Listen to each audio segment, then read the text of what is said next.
This is the Troll Patrol, live with Justin Freakin. I promised I would be on tonight. I didn't promise I would be on time. Thank you very much. Welcome to the Troll Patrol, live. It's a freaking Wednesday. We are going to talk about the shitty Trump-Ukraine peace plan shortly, trust me. Plus, Putin danced with an AI robot. I'm very much looking forward to watching that video. Trump says he's going to sign the Epstein bill. When? That's still a little up in the air. But we're apparently going to get Trump signing the Epstein bill. We're going to find out what's in those files. Pope Leo came out against Trump's treatment of migrants on these ICE raids and shit, which I thought was hilarious because Pope Leo is part of the Catholic Church, which sexually abused children. You know what ICE agents do? They sexually abuse children. One was caught in a child sex sting. Apparently tried to drop the "Hey, I'm ICE, boys" when he was getting arrested to try to get out of it. I think we've got video of that woman getting set on fire in Chicago.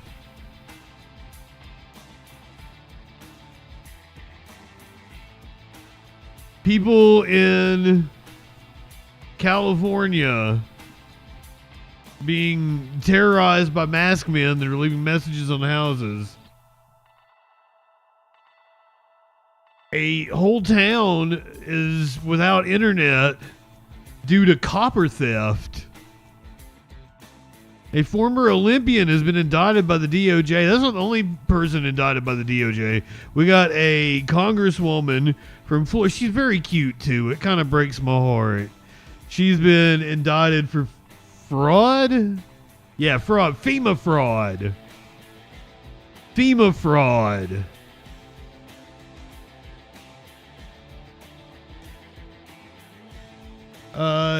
James Comey appeared in court again today to try to get his case thrown out.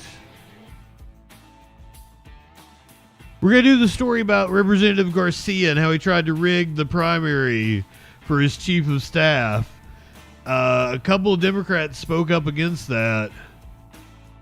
He defended himself on... I skipped it yesterday because I didn't, but I almost felt like just saying fuck the news tonight and doing TV shows again.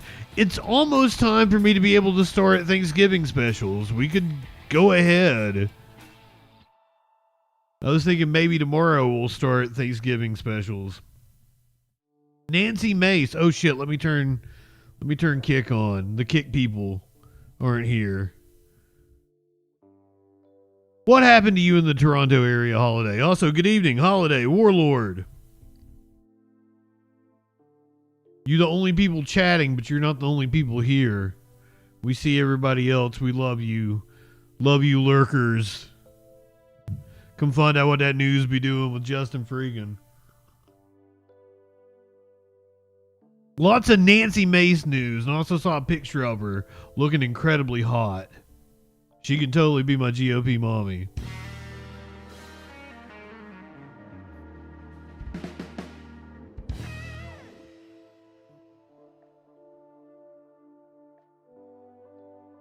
Burning Flower, welcome in. Thank you for being a freaking follower. I believe Burning Flower is an old friend of mine, if I'm not mistaken. Ooh, it is. She absolutely is a candidate for a titty slap. A titty slap! What the? Come on now.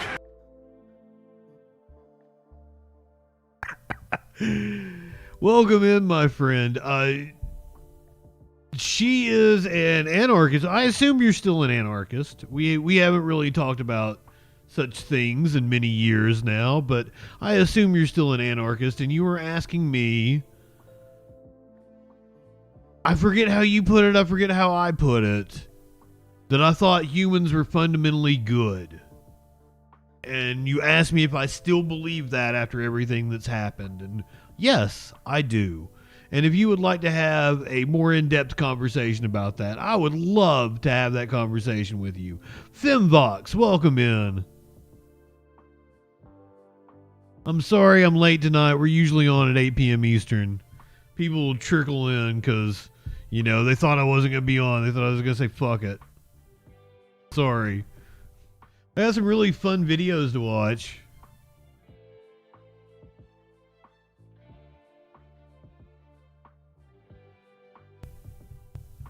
Let's start off with, I guess, Epstein bullshit. Trump says he's going to sign the bill to release the Epstein files, the discharge petition passed by the House and Senate. I'll believe it when I see it. Silent, welcome in, friend.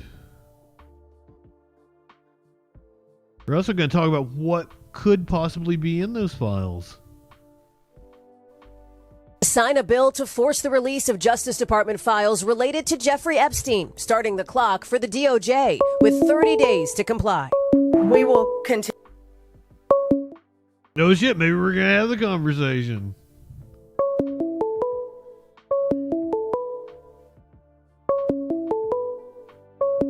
Fuck, I can't answer.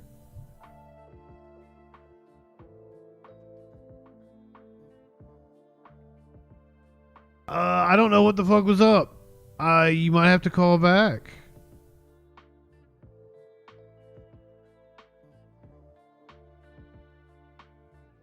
That was weird.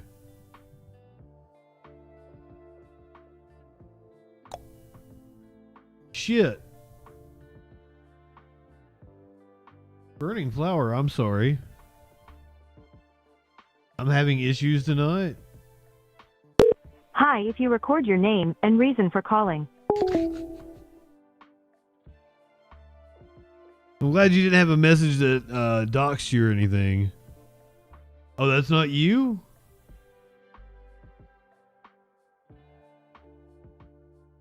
I don't know what's going on. I'm not able to answer calls for some reason. Whoever you are, if you'd like to call back, please call back in. My lord, welcome.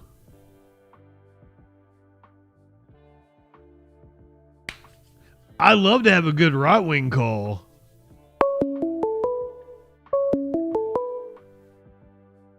Caller, you're on the Troll Patrol. What's going on? Hi, Justin. Hey, Burning Flower, what's going on? Not much. What are you up to? I just sitting here yakking on the internet. I've got my gaming headset on, so I don't know if it sounds okay or not. No, you sound amazing. Okay, how are you doing? I haven't spoken to you in forever. That's not true. We've messaged back and forth a few times over the years. No, but it's been quite a while. We haven't had an in-depth conversation, probably about a decade. I don't think I've seen you since the last time you came through town and took me out to dinner. That was like 2017, 2018, something like. Fucking George Michael died that night. It's definitely been a while. It is burnt into my memory because George Michael died that night. That's crazy. It was like Christmas Eve, and we were at an IHOP or a Waffle House or something like that because it was Christmas Eve. I think it was Waffle House. I'm not sure. It was some sort of thing that doesn't close kind of diner place. But I do not remember. I remember that George Michael died, but I do not remember which diner it was. I'm pretty sure it was Waffle House. It was on Christmas Day, 2016. Like, I remember the part of town we were in, but I don't actually remember us sitting down and eating. I wouldn't have thought it was, I think we did. No, we did. I just don't remember. My memory is terrible. I had Christmas dinner with you, apparently, because it was on Christmas Day. Yeah. So have you been okay since then? I've been amazing. Like, 2 nights ago, I just saw They Might Be Giants. Oh, that's awesome. 2 or 3 weeks ago, I saw Devo and B-52s. That was awesome. I remember you had a huge list. You were like, this is my bucket list of, like, people I want to go see live, and I'm going to knock it out. Well, I guess you have. Oh, shit. Oh, no. Like, I have. I went on in, like, 2016, 2017, 2018. I saw something like 200 concerts. Wow. That's awesome. I saw, like, Lady Gaga, Guns N' Roses, Ween. Fuck, I can't even like think of them off the top. Kesha, I saw Kesha and the Melvins. Fuck, I could go on and on. I've been to so many different shows. Living Color is one of the coolest shows I've ever been to. Nice. Iron Maiden, Ghost, Muse. I think you'd seen Ghost. Did you see him again? I've seen him multiple times now. Yeah. Okay, how have you been? I still talk about a concert you took me to. We were in a little fucking dive bar in North Carolina, and we saw The Business, like a OG punk band. Yes, it was. Yeah, that was fun. I think that place no longer exists as what it was. I think they do like burlesque there now, I think. It wasn't the Gray Eagle? No, it was the Odd in Asheville. Does the auditorium not exist anymore? I think they do. Yeah, but I think they But it's not changed, not a venue. I'm not sure. I don't really travel a lot anymore. I say that, but like I just went out of the country in September, so. Yeah, you went on some international trip. I did. Do you ever get to the point where like you just don't know if you can stand it here much longer? Yeah, I've been looking at places that I might be able to flee to, or be a refugee from the United States. Where have you looked, if you don't mind me asking? So, oh my gosh. So Curiouser and I were looking at a map the other day, and we were looking at places in Europe. We were talking about where drugs were legal and shit. And then my big thing was, well, if we are central in Europe, then we can travel to all these concerts. We can go to England and go to concerts. We can go to France and Spain and Germany and shit. And we landed on like Oslo and Copenhagen and a few other places. There's one place in like the armpit of Europe I thought was pretty plausible, but also their drug laws aren't as open as I thought they were. After I started looking into it, there's a lot of places where it's decriminalized but not completely legal. Yeah, who was it that like completely decriminalized everything? Was it Paraguay or Uruguay? Oh, I don't know. Fuck it, I was gonna say Oregon, but then they walked that back. Oh yeah. Didn't Arizona consider that too, with like hallucinogens and stuff at one point? Maybe hallucinogens. I feel like we've really regressed in a lot of ways. Oh, certainly. We have regressed in the last 10 years since I've talked to you about politics. Now. What are your thoughts on modern politics? You were disengaged from the system. I don't think you're a voter, right? You refuse to participate, correct? I mean, I think I've voted. In everything. Oh, you have? I say I won't do it, and then I go and do it. Yeah, I did not. I mean, this was Tennessee. Like, it's a throwaway state. Like, I know what my vote counts for here, so I did not vote for Harris. I'll say that. So you voted like a Green Party or something like that. You voted for. You probably voted for Vermin Supreme. I voted for Claudia De La Cruz. Okay, that makes sense. She was the Working Family Party? I think she Socialist ran under Party? the Socialist platform, yeah. I loved her. I absolutely adored that she ran. I figured you'd be a big Vermin Supreme kind of fan. I do like him, but yeah, I mean, I don't need a pony. I've had a pony. I don't need one. Are you sure you don't need a pony? You need a friendly fascist who's going to tell you to brush your teeth. I'm positive I do not need a pony. Okay, so you think the last 10 years have proven that humans aren't fundamentally good? I wouldn't really say that, but I definitely get very, if I focus too long on the current situation with like our government and politics, I definitely get really depressed, And I know that's not representative of just meeting people day to day, but it's definitely sours me towards humanity sometimes when I see all the awful things that are being done. Well, I had a lot more fun doing this show during the Biden administration. The trade weighs on me way more. There were still awful things. We talked about awful things every fucking day, but it wasn't as bleak, I guess. Well, not just that, but you have so many people now that actually like cheer on the, gross behavior, the violence, and just senseless stuff that's going on. Like if you ever watch any of the videos of people being taken by ICE, like it's just disgusting and unnecessary. Like there's no need for them to do the violent things that they do. And then, you have this huge swath of Americans that are like, yeah, this is what I voted for. And I'm like, why? Well, exactly. It doesn't make your life any better. But I mean, like in Chicago, they shot a dude in the head. He committed no crime. He was here legally, but he ran and they shot him in the head. Yeah, it's just bizarre. I don't really understand it. I mean, you can take people in without assaulting them, Most people aren't doing anything that requires the excessive force that they seem to get. And, it's just...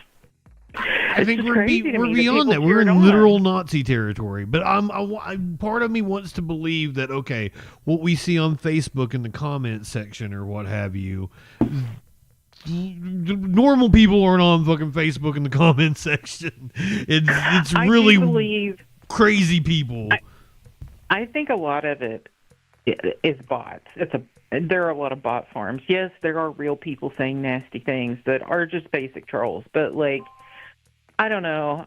You see so many like repetitive negative comments that have like no follow up, and it's like not like a really filled out profile, and I don't know. I think a lot of them are just like So I'm sure you're familiar with dead internet theory, right? Vaguely. I've been told it, and I don't even remember. Basically, that we're just out here interacting with a bunch of bots and AI creations, and a lot of accounts have been abandoned. A lot of websites have been abandoned. There's more abandoned websites than there are active websites now. Like we're. Is that true? What's crazy to me is how backwards Google has become. I don't know if you noticed that, but like within the last 2 to 4 years or something, it's just the searches are awful, and it mostly just redirects you to Reddit now, and everything's gone. And I know they've done like a lot of scraping to like compile AI information, but a lot of it's inaccurate. Yeah. And I just don't know what happened to like all the websites that you used to get in results, because they don't seem to be there when I search for them. Google has gone way downhill. I've always been an Android fan because it was open source. I don't know that their next update apparently takes away the open source aspect. So like that was the last thing keeping me hanging on. So I don't. But where do you go if I don't want to be Apple? If I don't want to be Google, what the fuck is the other phone? I have thought about getting a Cricket. A Huawei. I've thought about getting a Huawei. What the fuck is a Huawei? Look it up. Is that a gas station? We don't get here. We can't get that here. I don't actually know what that phone runs on. I don't know what system that runs on, but I know it frustrates me because, I'm a Samsung user, and I literally have to have a Google or a Gmail to set my phone up, and I would really like to break up with Google. Maybe have them in the background a little more. I've switched away from Chrome. I went back to Firefox. But Firefox is so bloated now. No, it's less bloated than it used to be. I switched to Chrome because Firefox was bloated, but it's not a problem anymore. Firefox takes forever to load on my computer. Maybe it's your PC. Just saying. No. Chrome pops up like that. It's insane. But I don't. Okay, yeah, I switched off of Chrome in like 2016, 2017, and went to Firefox. But I kind of regret. I'm looking for something else now. I use what in the fuck even is this browser I use on the show? Brave. Yeah, I haven't tried Brave. I went back to what I knew, which was Firefox. Brave is the one I use on the show, and it's pretty good. And also, it's got a lot of like it's plain. I've got it stripped down. You can set which search engine you want. I know, but which one are you using? I'm currently on DuckDuckGo, which is probably I don't know. I've been on Google, but when it comes to search engine, I'm pretty much, when I'm going to a search, I know what I want. Because a lot of times I'm just looking up pictures of somebody. I'm looking up a picture of Trump and Jeffrey Epstein, so I can make Jeff hug Trump.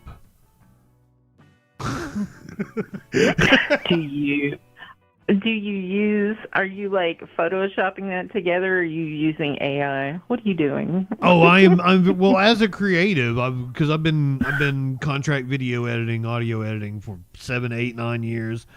As a creative, I'm really against AI, and I was just redoing my online profiles for my work sites, and I was thinking about, never uses AI, but there are so many jobs that are just flooding these job boards that they want you to utilize AI, and I guess I don't want to be against it, but like I would rather, I don't want to be against it facing forward towards clients.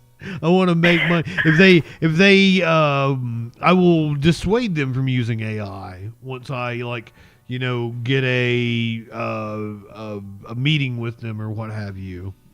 Mm-hmm. But I've been thinking about leaning into that, being like never uses AI in like big bold letters.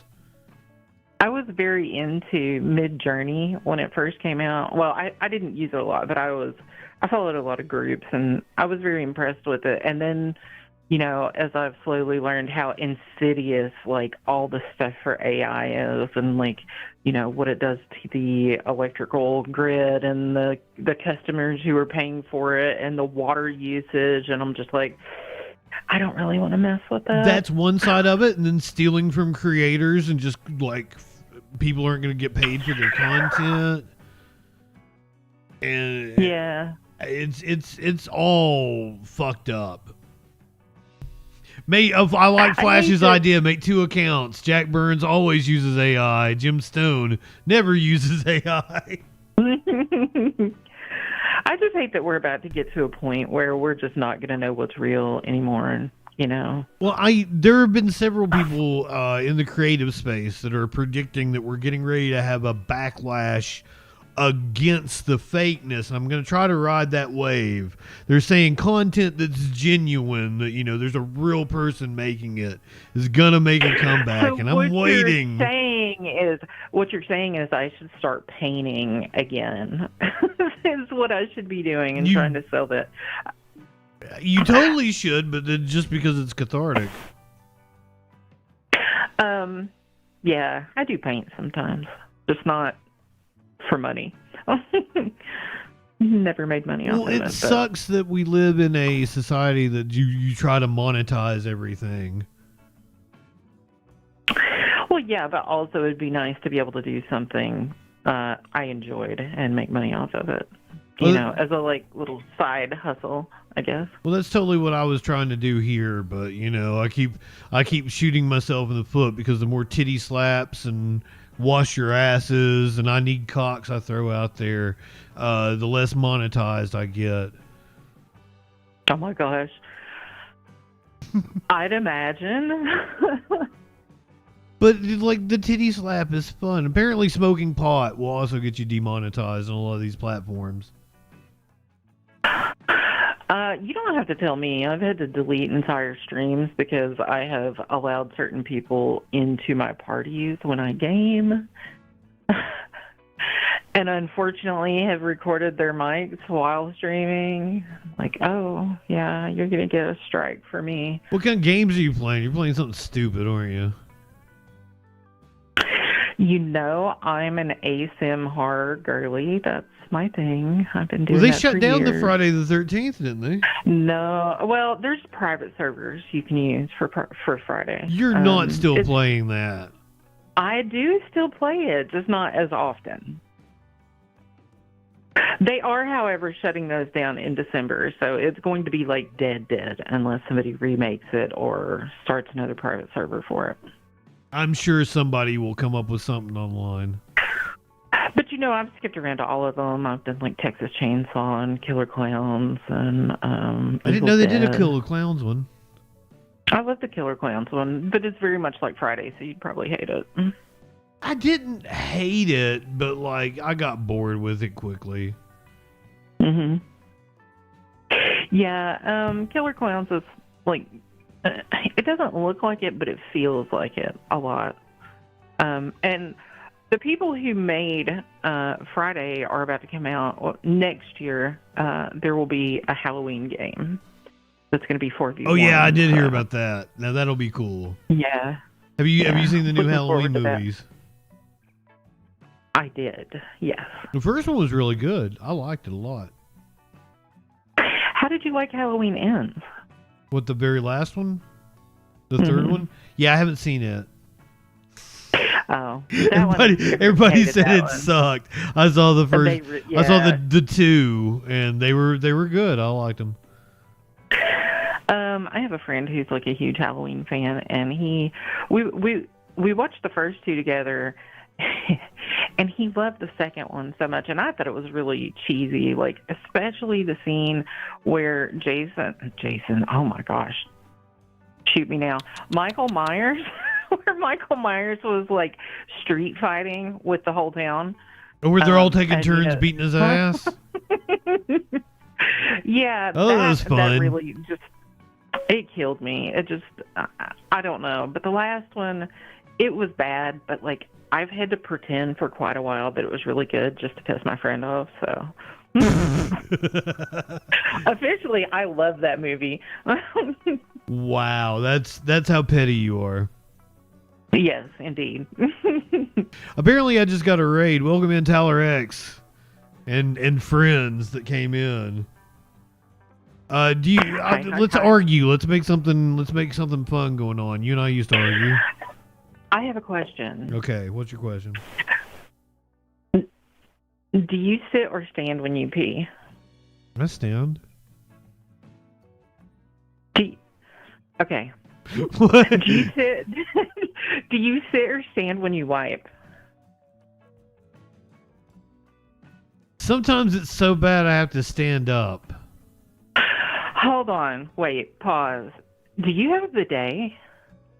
No, but I have been thinking about it long and hard. Listen. My dad got one, and he was like, "This is so amazing. I'm going to buy one for you. So just pick one out." So I went and picked one out, and it's fancy. Like it's got like a heated seat. I it's know. got, like, I know. You don't have. I have never met any person that's been like, bidet's okay. No, it has been rave reviews. I've never met anybody that's been like, oh, I didn't like a bidet. Like it has been the people that have bidets will not shut up about their bidet. But I feel like you, of all people, really would love a bidet. Because I have IBS. Well, no, I didn't know you had IBS, but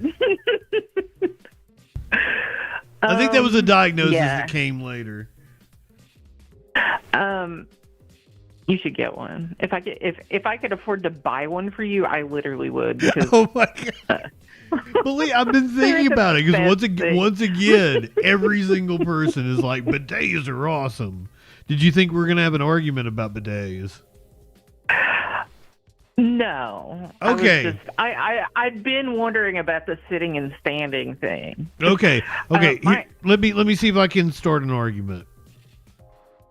Uh-oh. So we've had a topic that's come up for some wait. fucking reason on this show multiple times. Uh-huh. Do you think that there is a situation in which you could fuck a corpse and it'd be acceptable? Well, why would I want to do that? I didn't ask you if you wanted to do it. Well, why would it matter if I don't want to do it? I'm just throwing it out there. Somebody. I'm just saying. Because we've had a whole conversation about consent. Listen, this is along the lines of, would it be... Oh, what is I can't think of the term. I told you my memory's trash, but like, is it like okay to fuck an alien? Like, Well, can the alien consent? Can it communicate in a way in which it can consent to it? But how do you know they're an alien? Like, what if they want to? Like, you don't know, though. Like, how would you know? Okay, so we were watching Stranger Things. Have you watched Stranger Things? No. Okay, that seems like it'd be right up your alley, but never mind. I watched the first season, but I don't remember it. Okay, it's the first because I've never watched it.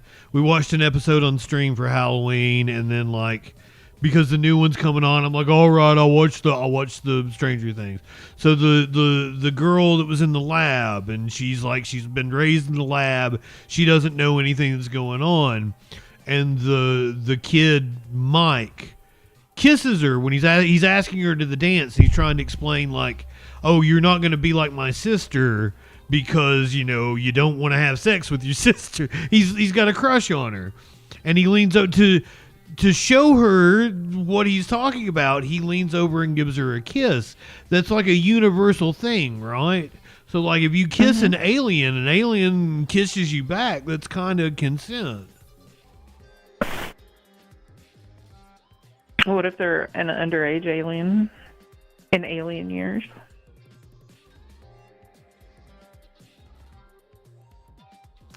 Can you statutory rape an alien? What if the alien's like 100 years old, but like in alien years, it's like... See, that's what I'm saying. Like, you just don't know. Like, you don't know how old that alien's going to be. Like, you really know if it's But does it consensual, matter? Because if you're in a place where you're fucking aliens, it's not like human laws matter, right? But what if it was here? I'm not talking about like... Okay, what if the alien the is... universe to find aliens to bang? That's not what I'm saying. Okay, if the alien is 2 years old in Earth years, but that's like fucking, a grandma in the species time, like, how are you judging that? I mean, this goes back to the whole corpse thing. Like, I'm just not interested in it. But I've heard some compelling arguments about, like, why it would be okay. Now, see, Barnacle says, what if the human consents that if he or she dies, you can do the deed? Do the deed. Do the dead. Do the dead. Do the deed. And that was the scenario that I put forward. That say you're in bed with your lover and they pass away peacefully at night. Would you possibly take one more go around with them before, like, you people hug, kiss, cry over their... Would you possibly stick your dick in them one more time before you call the coroner? That's probably been done more than we can even conceive. Yeah. That was the scenario that came to mind for me. In which it could be totally acceptable, and I wouldn't look down on you for fucking a corpse. I mean, but is it? That's like, wasn't there a guy in Germany who like let his partner like cut his dick off and like eat it? Didn't he cook it and eat it? Oh no! That wasn't a partner. He was like paying some like pornographer fucking. It was a dude. It was two dudes. And he was paying some like, apparently he said the dude manipulated him. It was an abusive relationship. He may have won a court case against him. We covered this story 2 or 3 fucking years ago. But yeah, like, he technically consented to having, like, the dude was a cannibal, I think. And consented to having body parts cut off. Yeah. I mean, there's people who consent to all kinds of stuff, and then in retrospect, I guess I don't know. I mean, just recently there was a guy who had had somebody remove his legs. I think he was a doctor as well. Well, there's the thing where like people they feel like their arm doesn't belong or their hand doesn't belong or whatever. Oh yeah, the alien hand syndrome. Well, Flo, okay, so that's what I'm saying. Like your lover passes away in the middle of the night. You've got a fresh corpse. It's not decomposed at all. It's still the human form. The pussy might still be warm. Have you ever seen Gift? Gift By Jane's Addiction, the movie Gift by Jane's Addiction. By the It's band only- Jane's Addiction. Yes. Dave Navarro and crazy motherfucker. This was ancient. It's only on VHS, as far as I know. I mean, I'm sure you can find it online. Oh yeah, hipster. I'm sure seen it. I'm sure you can. I'm sure it's on YouTube. I'm pretty sure he has sex with a corpse in that movie. For His real or girlfriend for ODs. fake? His girlfriend, no, fake. His girlfriend ODs, and he creates this like beautiful like death, thing for her. He covers like washes her and like puts flowers all around her. And I don't know that it actually like shows like in detail, but I'm pretty sure that was like the implied. I don't know. It's been years since I Now, if watched it, someone but- ODs, that means that they had a medical emergency and you failed to render aid. And I feel like you do need some sort of punishment for that. Okay, look, this was the 90s. I don't think there's people just running around with Narcan, okay? You call the fucking ambulance. I'm just I don't saying. remember how it happened. I'm thinking pretty like sure an that was in old that couple. movie.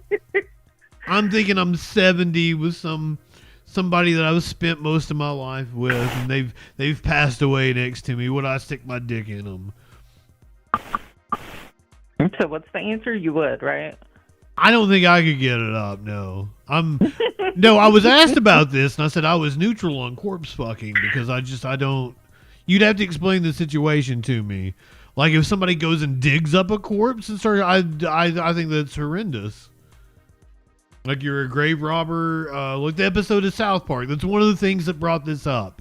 We were watching that episode of South Park where Korn is the guest star, and they dig up Kyle's grandmother, and the people at the graveyard go to their house, and they're talking about like how people have been fucking the corpse, might have been even making extra holes in the poor's flesh. I'm so far behind on my South Park. I watched like 3 episodes. No, this was just like to this do it. episode is from like 1997. This is like the first Halloween special. Thank you very much. I don't even know when I quit watching South Park. I just don't watch a lot It's of from TV 1997. movies at all. Okay, anyway, I better get the people the news. And also on Twitch, after we do the news, we usually watch some shit. I'll put a poll in the chat, and then people will pick, Simpsons, Bob Burgers, Trailer Park Boys, Reno 911, shit like that. You ever watch Trailer Park Boys? I watched probably the first maybe 8 seasons. I had a friend in Canada. This was before they, I think, even got popular down here. And my friend would send them to me online.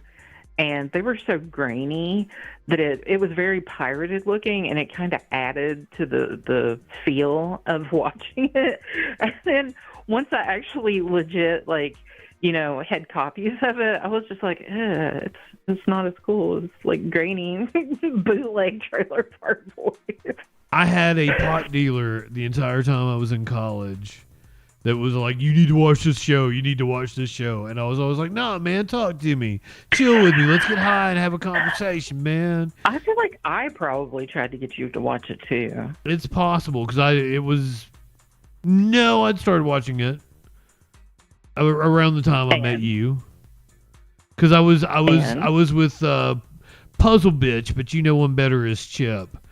Oh yeah, the chat knows Puzzle Bitch. Love Chip.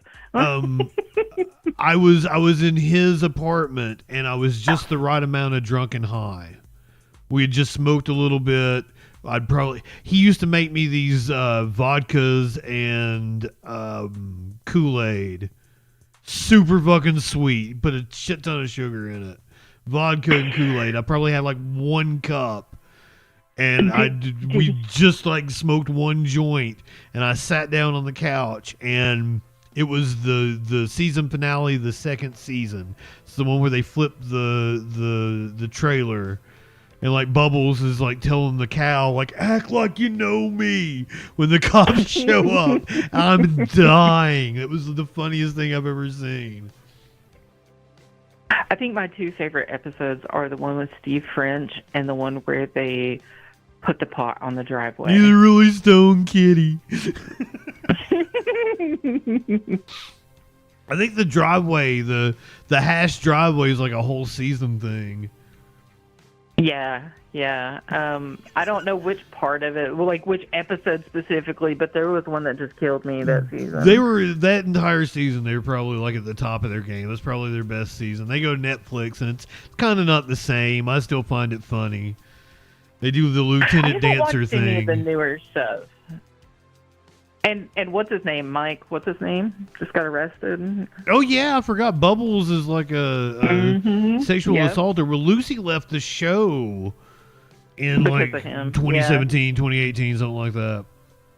My daughter messaged me and sent a video. She was crying, and she told me what happened, and she was like, I don't know why I'm crying, but Bubbles got arrested. I thought it was kind of sad. I wanted to think, he was the kind-hearted Bubbles from the show. Allie, welcome in another raid, double the raid tonight. Hey, look at you. Burning Flower is good luck. You gonna stick around and watch the news with us? I might, maybe. I assure you that it gets a little boring at times, but we have a lot of fun. We do a lot of titty slaps and a lot of pissing in Dan Crenshaw's eye pussy. Do we have time to touch on moving out of the country before you do the news? Well, how do you want to touch on it? I mean, I asked. You said you'd kind of been looking. Have you thought beyond that? Have you prepared? Have you gotten a passport? I'd have to get a passport. That would be the next step. I'd have to go towards a passport. I don't even have a yellow star on my license yet. Or green star? White star? I don't know what the fuck it is. You got to have a star on your license to fly now. Well, okay, so, and I've told this on stream, I've flown many times. I haven't flown since 9/11. So it's crazy. That makes it sound like I was on a plane on 9/11, doesn't it? A little, yeah. I haven't flown since 9/11. That was like the spring before 9/11. It's probably like the last time I've been on a plane. It's a lot different now.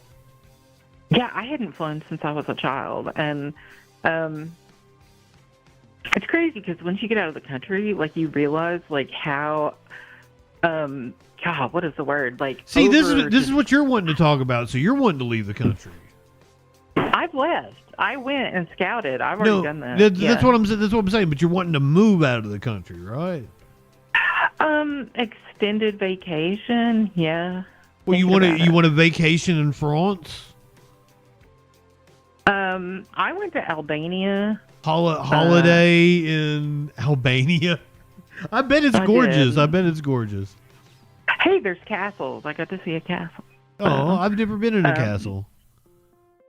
They have castles and beaches and mountains, kind of a little bit of everything over there. But the thing about traveling outside the country is as soon as you set foot, and I know this isn't the same for Canada and Australia, but once you get over into Europe, you realize how on steroids our security is. Mm-hmm. And it's security theater, and I know you know that. We went through Rome, and it was so much more laid back, and there were not massive roided up security people trying to steal all your bits, and yeah, it was, and then it was just really eye opening, kind of everywhere how different everything was. I think it's because we treat it like an industry.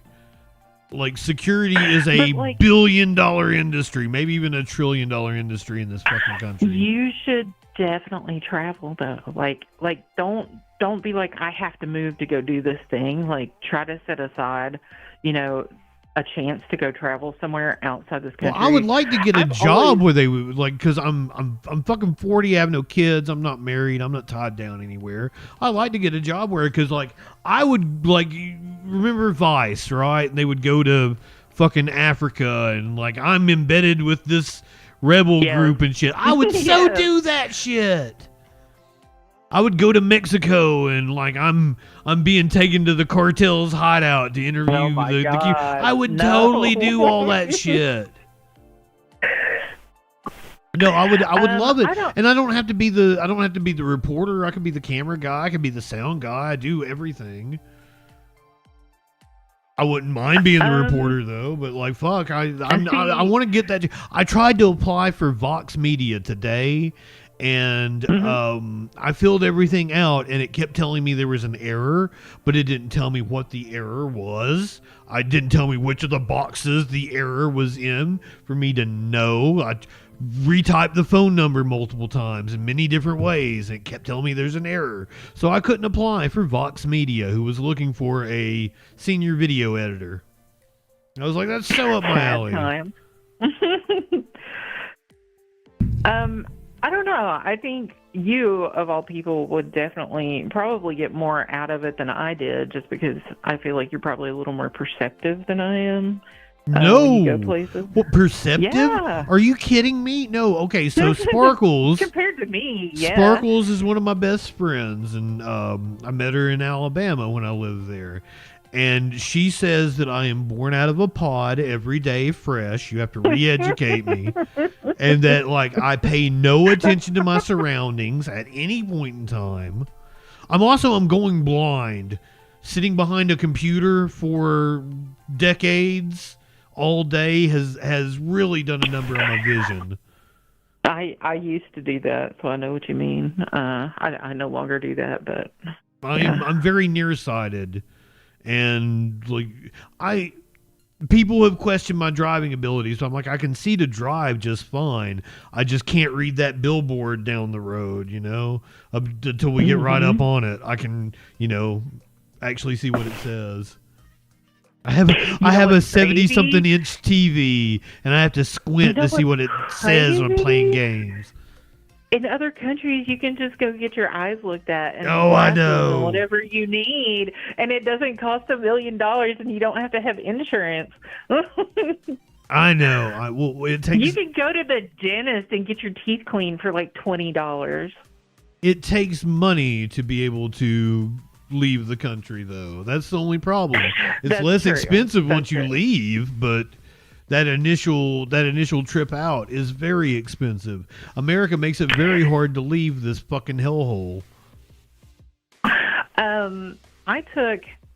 don't know if you know this. I got, I don't know if I want to say this, actually. Well, don't dox yourself or anything.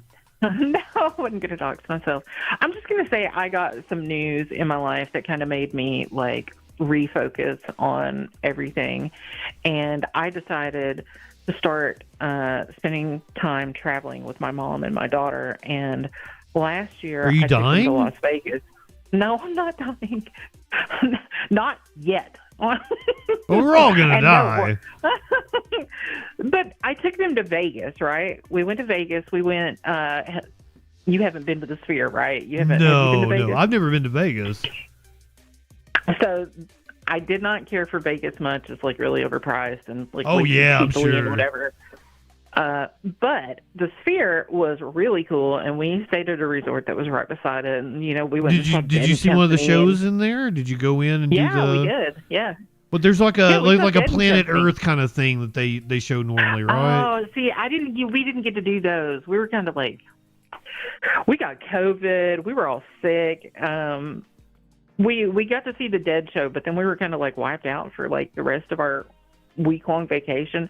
But what's crazy is that vacation, the flight to Vegas and back was more expensive than going outside of the country. Oh, I can believe it. So, like, when you talk about, it's very restrictive to travel and go to other countries, it There's is no- actually much more affordable than traveling within this country. Moving is an issue because I've got 3 cats that need to be. Oh, you've probably never met my cats. You want to meet a cat? Are you seeing the stream? I'm looking right now. Okay, hold on. Let me go grab Smokey. I remember Smokey and I remember the first 2. Who's number 3? Who's the newest?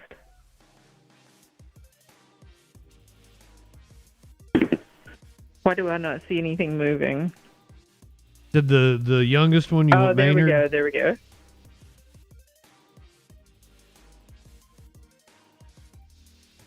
Aww.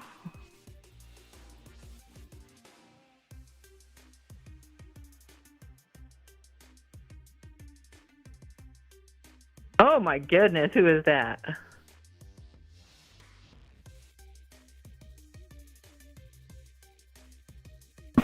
He's the runt, but man, is he chonky. He is, for sure. And he's so mean. I think he was feral. He got brought into a vet, and a friend of mine that was like the janitor at the vet took him in, but didn't really have any place to take him because they were going to send him to the shelter if they didn't. So they put on Facebook, it was probably 2019. They're you needed to find a home for the cat. And his name's Maynard. And I'm like, well, that's just the universe telling him he's supposed to come live with me. But boy, is he mean. It's taken 6-7 years now, but he finally, he lays in my lap, he purrs, he lets me pet him and shit. That has been a process. He'll little spoon me now, and that's something that's new just this year. He'll lay with me in bed and little spoon. Before, he always laid on my feet. Had to reach in my hand so I couldn't pet him. I've had the opposite problem. I've been trying to get all the cats in my neighborhood fixed and adopted, and there was one left, and it took me months to get him to come, over to my porch when I would feed. He would watch me from 2 yards away, and then he started greeting me every time I would come home in the car. He would be like a dog just waiting for me. And then finally, when I came back from Albania, he just walked straight in my front door and was like, "Hey, I'm not feral anymore." Oh, that's adorable. Yeah, he's sleeping beside me right now. His name's Crooked Tail. Oh, sweet baby. Okay, I need to get to the news so I can get out of here and do something. Sorry. Do something fun. Burning Flower, pleasure to talk to you. It didn't get as political as I thought it was going to get. It was like friends catching up in old times. Well, we did have to catch up. It's been forever. Well, we should have done it with an audience. Well, they get to see the less political you, right? Oh, they know every facet about me. I am too much information should be the name of this show. You have a good evening. Feel free to join us for the news. We're going to talk about some crazy shit. Do you know about Nancy Mace and her ex? I do not. Oh, she showed her bare ass in Congress. She's accused him of sexual assault. He filed a restraining order against him because Congress people can get up and they can say whatever and they're not subject to defamation laws. So she got up there and said all kinds of horrible shit about the man. I felt kind of sorry about him, but also he dated Nancy Mace, so he may actually be a sexual abuser. So Nope. See, I'm already checked out. I am so ready to leave here and not ever think about our politics again for a while. I mean, I don't blame you. Once again, I might do it. And it was actual ass flash. It was her silhouette. She was naked in the silhouette, but it wasn't anything. Because I totally would have jacked off to that. Nancy Mace can be my GOP mommy. Oh my god! But there wasn't nothing to it. All right, Burning Flower. Have a good night. We're gonna do the news. All right. Stick around. We got crazy shit. Everybody say hi to Curiouser in the chat. She should come in here and smoke a bowl with me. I see you. Carla, welcome in. Thank you for the resub. Trump says he's going to sign those Epstein files, or the bill to release the Epstein files. I'll believe it when I see it. I think he's going to pocket veto it. President Trump now set to sign a bill to force the release of Justice Department files related to Jeffrey Epstein, starting the clock for the DOJ with 30 days to comply. We will continue to follow the law with maximum Allie, thank you for the raid earlier. Protecting victims. But how much material, if any, could become public? While the bill compels the department to share records like flight logs, sealed settlements, and more, it contains caveats, letting the DOJ redact files for victims' privacy and withhold certain information that would jeopardize an active federal investigation. One opened days ago after the president directed the attorney general to look into Democrats' connections to the late sex offender. What makes you confident that you may actually see the public release of these Epstein files? Because I don't think the American people will settle for anything less. The DOJ said back in July, she's got pretty hair, not uncover evidence to warrant charging anyone else. Attorney General Pam Bondi was asked today, what changed? There's new information, additional information. That could include material from the Epstein estate, some released last week by the House, including emails between Epstein and former Harvard president and Clinton Treasury Secretary Larry Summers, who today stepped down from the board of OpenAI. He's not been accused of involvement in Epstein's crimes. The now public documents also show Democratic delegate Stacey Plaskett, who represents the U.S. Virgin Islands, where Epstein had a home, had texted with him during a 2019 hearing as she questioned President Trump's former fixer Michael Cohen. Epstein writing, Cohen brought up... I see it as nothing more than a material witness giving her information during the course of a hearing. I don't know what's so scandalous about that. And let me tell you, right-wingers, if you think that text messaging Jeffrey Epstein is scandalous and means you did something wrong, you should look up how many times Trump is in his contact book. The secrets. Plaskett later responding, quick, I'm up next. Is that an acronym? And then? Ms. Rona, what is Ms. Rona's position? Rona Graff is Mr. Trump's executive assistant. And would she be able to corroborate many of the statements that you've made here? Epstein texting her, good work. Plaskett now defending herself and calling Epstein's actions reprehensible. I believe that Jeffrey Epstein had information, and I was going to get information to get at the truth. Having a real friendship with him is not something that I would deem to have. All right, Hallie joins us now live. And he was just a material witness. To learn a lot from these Epstein files, but they may not be the case, right? Yeah, that's right, Tom, because of those caveats we mentioned. And if what the Justice Department puts out is extremely limited, there may be political fallout, considering the majority of Americans support the release of more documents. Tom? Okay, Hallie, we thank you for watching. And remember, stay updated on breaking news and top stories. Shut up, Llama. ABC News app. We miss Lester. On our YouTube channel. Bring back Lester. Bring back Lester. What do you guys think beyond them files? We get ready to find out what them files be doing, hopefully. Well, this is a live look at the White House. It is just after 7 p.m. there. The bill that would release the Justice Department's documents on Jeffrey Epstein and his sex trafficking ties. I told Curiouser to bring a bowl in here. Trump's desk. President Trump had previously said he will sign the bill. It comes a day after Congress voted to release the documents. So what happens now? Our news reporter Jory Rand is live in our newsroom to tell us all about it. Jory? Well, guys, the bill was sent to the White House hours ago. President Trump has said he would sign it as soon as it hit his desk, but we still have no word on whether he's even looked at it. This is something President Trump has fought against for months, repeatedly calling it a Democratic hoax. But shortly before it went to a vote, the president changed stance, saying the files could be released, but that can't happen until he signs it. The House and Senate passed the bill to release the Epstein files with just a single no vote between the two chambers, and the bill has been ready for President Old Chivroy. Hours. The president has until December 1st to sign it, and once that happens, the files must be released within 30 days. We'll keep the pressure up, pressure for the president to sign, and then pressure on the DOJ to release the full, unredacted files. No hiding, no game playing, no covering up. He looks like shit. Files won't. This guy's a multimillionaire. How does he look so frumpy? Bring up. There's concern that the full files won't actually be released. The identities of victims will be redacted, but so will information that is part of any current investigations. There were none of those until President Trump told the Department of Justice to investigate Democrats, something the Attorney General had previously said there was no need for. She was asked today what changed. Information that has come for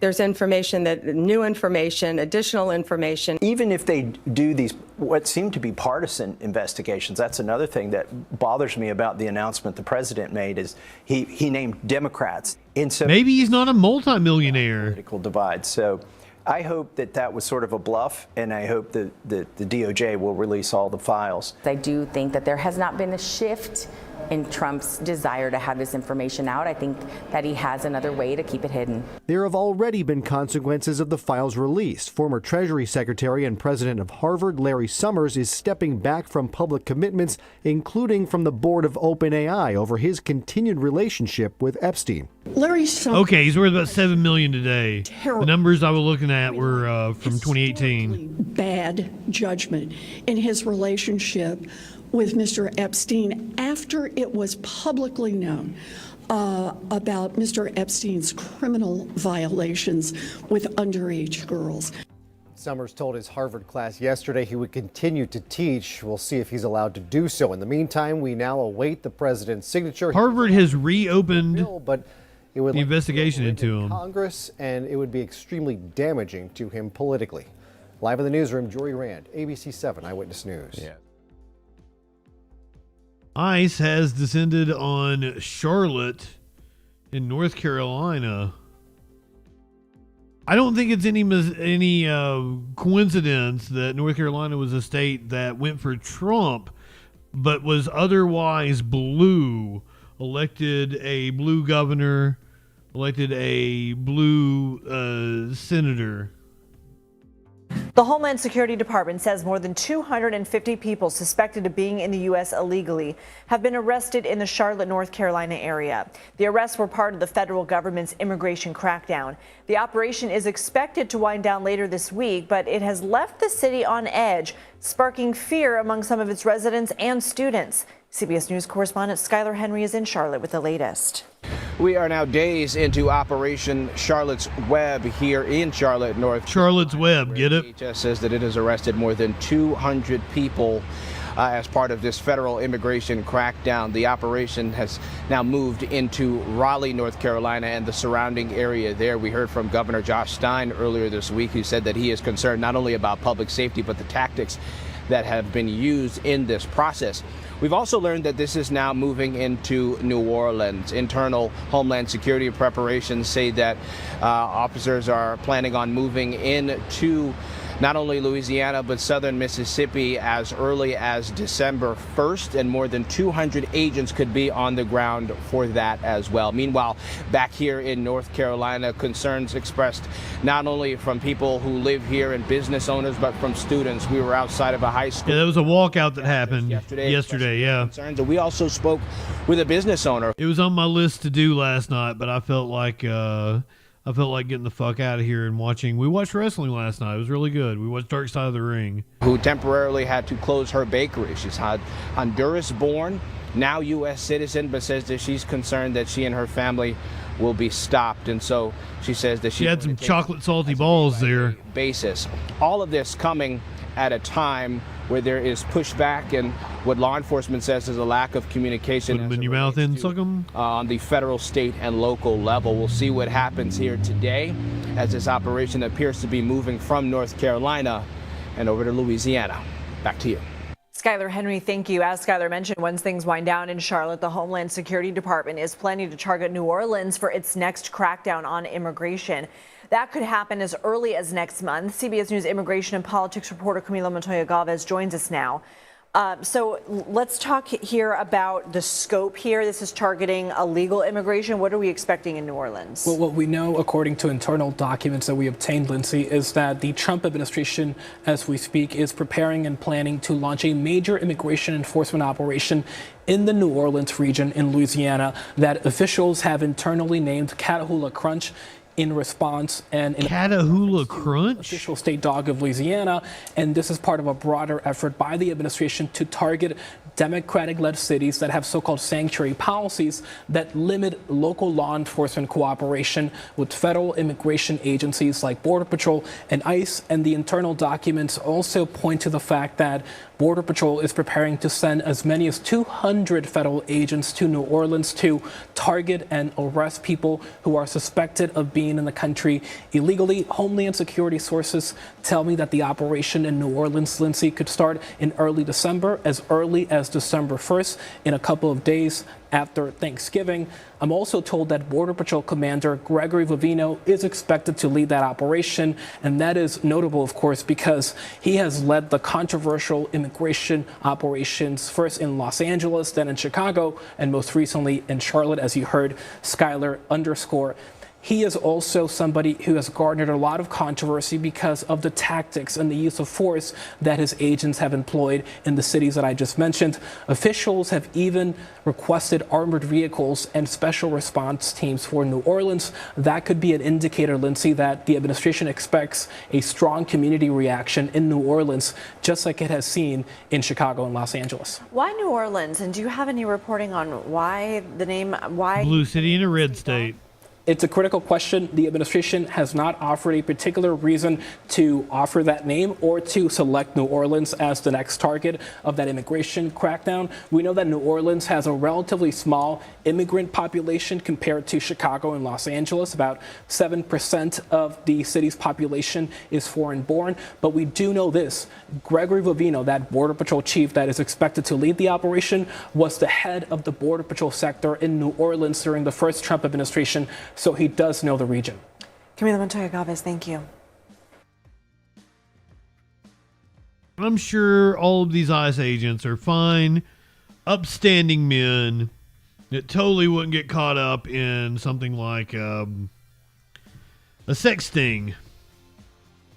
What I'm going to talk about today is starting on November 5th, us along with the BCA, Eden Prairie Police Department, Roseville Police Department, Airport Police Department, and Richfield Police Department conducted Operation Creep, which we were looking for individuals who were trying to purchase sex from a 17-year-old girl.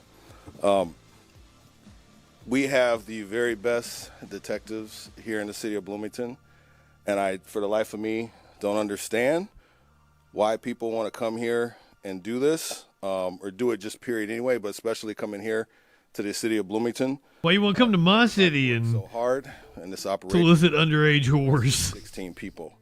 So I'm calling this Operation Creep because there's a sign I'm going to talk about is Emmanuel Lopez. I should not be laughing about this. The last shall be first. He was the last one we arrested, and he is from Bloomington. He wanted to have sex with a 17-year-old girl. And he kept talking with our decoy, and he persistently wanted to do this. So he was the last person we arrested when the operation was over. And since he lives in the orange jumpsuit district, he gets an orange jumpsuit. He should know better. You live here, man. Emmanuel, you live here, dude. You're coming here to try to mess with a 17-year-old girl. So we locked him up. Next, Mr. Jacoby Timler. He shows up. He brings 4 grams of meth, and he works for the Minnesota Pollution Control Agency. Maybe he go to work and figure out how to get that pollution out of his mind, come in here and try to mess with a 17-year-old girl. I mean, he just wanted to party. Got some good ones for you today. Got some good ones. Butcher these names. I'm just going to say Mr. Urbina. Said he would like a 17-year-old, but then he goes on to say people who like 17-year-olds are weird Fs. Yeah, they're weird fucks. Creep. a weirdo. Creep. Came in for a 17-year-old girl, and he even called himself a weirdo. He is currently He knows it. Has some issues with some federal ICE authorities, so he is locked up. Next, Mr. Daryl Kelly, 2 first names for his name. He was so nervous before he came, he had to relieve himself. Number 2 in the car, and he put it in a plastic bag. Well, if you're that nervous, wow. 2 in a plastic bag. He pissed himself in a bag, eh? So we locked him up. Next, Mr. Justin Moulton. I did not do. Whoa. He is a technician. Whoa. He wanted oral sex from a 17-year-old girl. Film production. Well, he's getting film production with this orange jumpsuit he got. We locked him up. Next, I'm just going to say a Mr. Borrera. He is a The Justin Moe there really fucked with me. healthcare software development person. He said he shouldn't come because 17 years old is too young, but he decided to show up anyway. Well, if he makes these type of decisions, I hope he's designing our healthcare software a little bit better than Judge when he showed up today. Next. Sports cards, welcome. Mr. Flores showed up wanting a 17-year-old girl. He is also currently, I believe, he has some issues with some federal authorities that he had to deal with. Next, young man, I'm just going to say Mr. Ocean No. He showed up. Ocean No. A 17-year-old girl. So we locked him up too. He looks like he's 20. Next, Gormandi, I think that's how, dude, I can't say it. Gormandi. He has been convicted twice of trying to solicit a prostitute. He showed up wanting a 17-year-old girl, and he asked her for nude photos. He does HAVC work. I would not have this dude anywhere near my house. But it's HVAC. I have HAV system is down. Have you guys ever heard it called an Look at this dude's picture. HVAC system? I'm trying to do some HAV work, HAVC work. HVAC, dude. Next, Mr. Barry. I feel like you're not a real man if you don't know what an HVAC is. To the scene, and he kept asking the 17-year-old girl to send her what size her breasts are. Well, the only thing he's going to need to know what the size is the Jimmy Dean breakfast sandwiches in the jail that he's got because we locked him up. Next, Mr. Irvin Van Marshaw. I'm going to show this video here. This video? He's got video? You guys get ready for this video. So Mr. Marshaw. No way. Decided that he told our decoys that he was going to show up with a gun in his hand. So we decided that we were going to de-escalate that situation as fast as possible. So we'll roll this video here. There he is. You can see. Yep, he got took down. Brian Flores, you need to call one of these police officers here. That was a textbook tackle de-escalation here. He brought coke, and he is a convicted felon for possession of an illegal firearm and fleet police. Do not come to Bloomington telling us you're going to bring a gun in your hand to an operation to meet and some cocaine. 17-year-old girl. We're going to lock you up. Next, Mr. Cargobo, I think.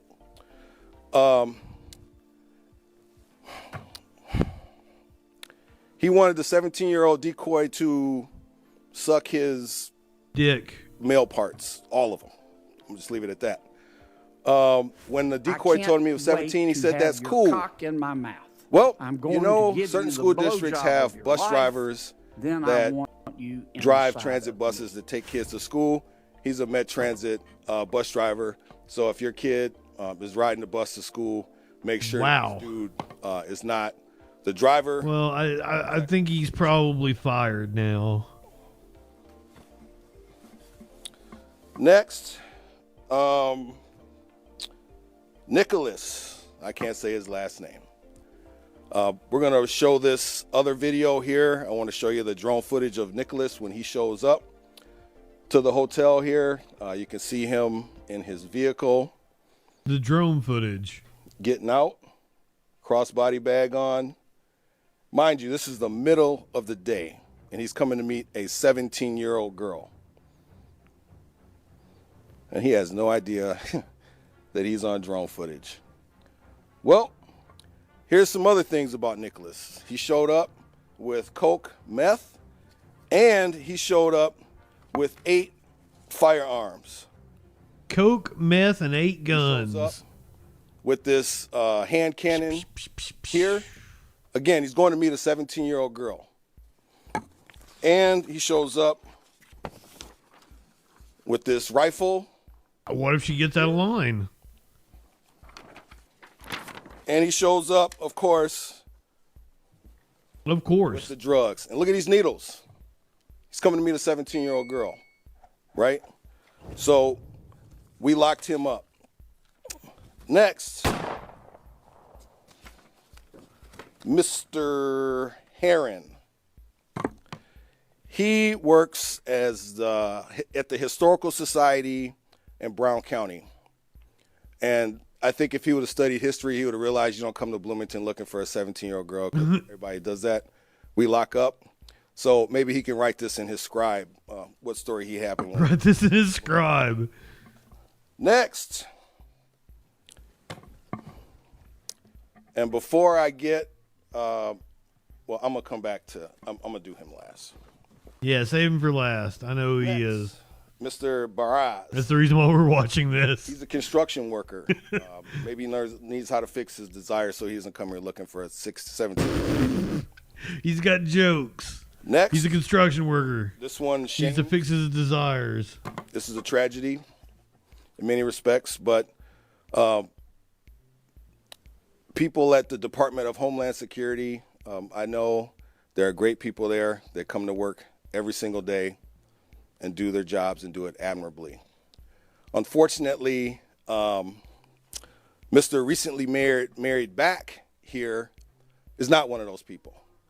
He works for ICE, and he is an auditor for them, a civilian employee. When he was arrested, he said, "I'm ICE boys." Well, you know, unfortunately for him, we locked him up, we put him in our jail. He got reappropriated to our jail, and my understanding is he helped send people to send federal authorities. I think he's going to see some federal authorities because I think the feds are going to take this case. So I'm going to close on this and I'll take questions. So there you have it. ICE agent arrested in an underage sting. I guess not ICE agent, civilian employee of ICE. This is a laundromat in Charlotte, North Carolina, where ICE has been ramping up this week.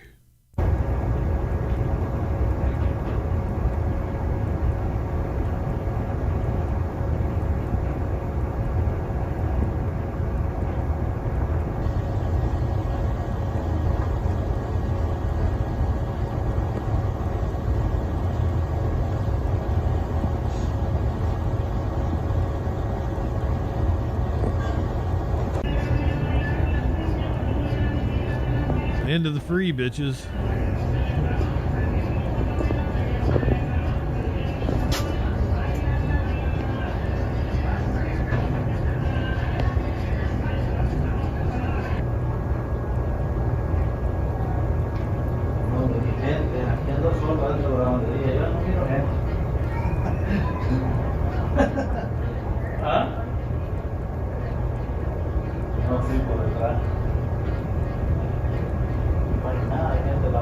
Migrants fleeing an ICE raid. I'd help them run. I'd trip some ICE agents. Our treatment of migrants in this country is appalling, and if you call yourself Christian, it is very anti what Jesus taught. Pope Leo condemns extremely disrespectful treatment of migrants by the Trump administration.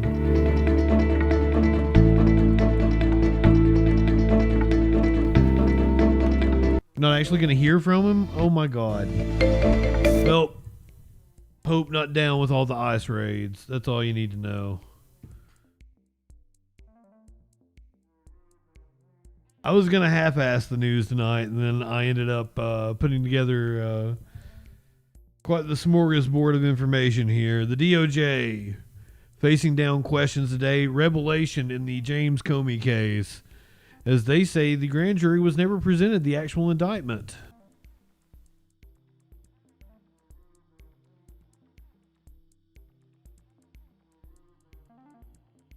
So I'm going to take it back to a topic we were talking about earlier.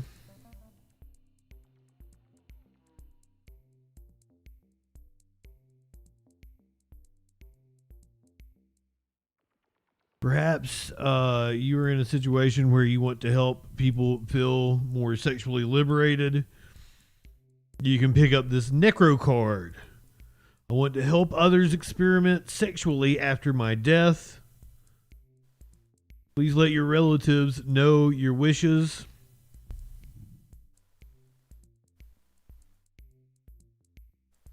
I request that after my death, my body be used for any type of sexual activity, or you can select gay only, straight only, and you can add in if you do not wish your body to be dismembered or disfigured during necrophiliac sex. So I am absolutely going to sign this card, put it in my wallet. I will donate my body to silence. I will donate my body to science and sexuality after my death.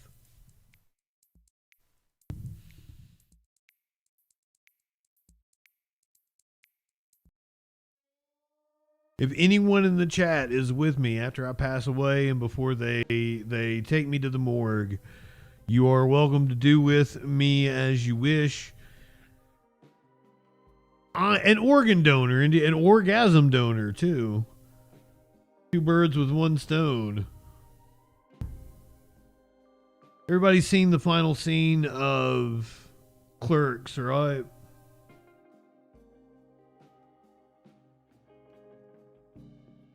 We covered yesterday that a judge struck down the Texas redistricting attempt for racial gerrymandering. Representative from Texas, Jasmine Crockett, says the Democrats should keep their push going. This whole notion that Republicans were going to be able to gerrymander their way into rigging the midterm elections, and Democrats in the House. Another thing Republicans are latching on to is apparently they sent some email to Jeffrey Epstein from the Jeffries campaign, the Hakeem Jeffries campaign, back before he was anybody of note. And it's, you go and read the email, it's like a mass email they would send to, you know, donors on an email list. It's not like, oh, we specifically want to seek out Jeffrey Epstein and solicit his money. Just gonna she didn't know he was dead. Yes, that's true. Roll over and play dead was a fantasy. And I told that to Mike Johnson months ago, directly. This is not going to end well for you. They started this redistricting fight. We will end it.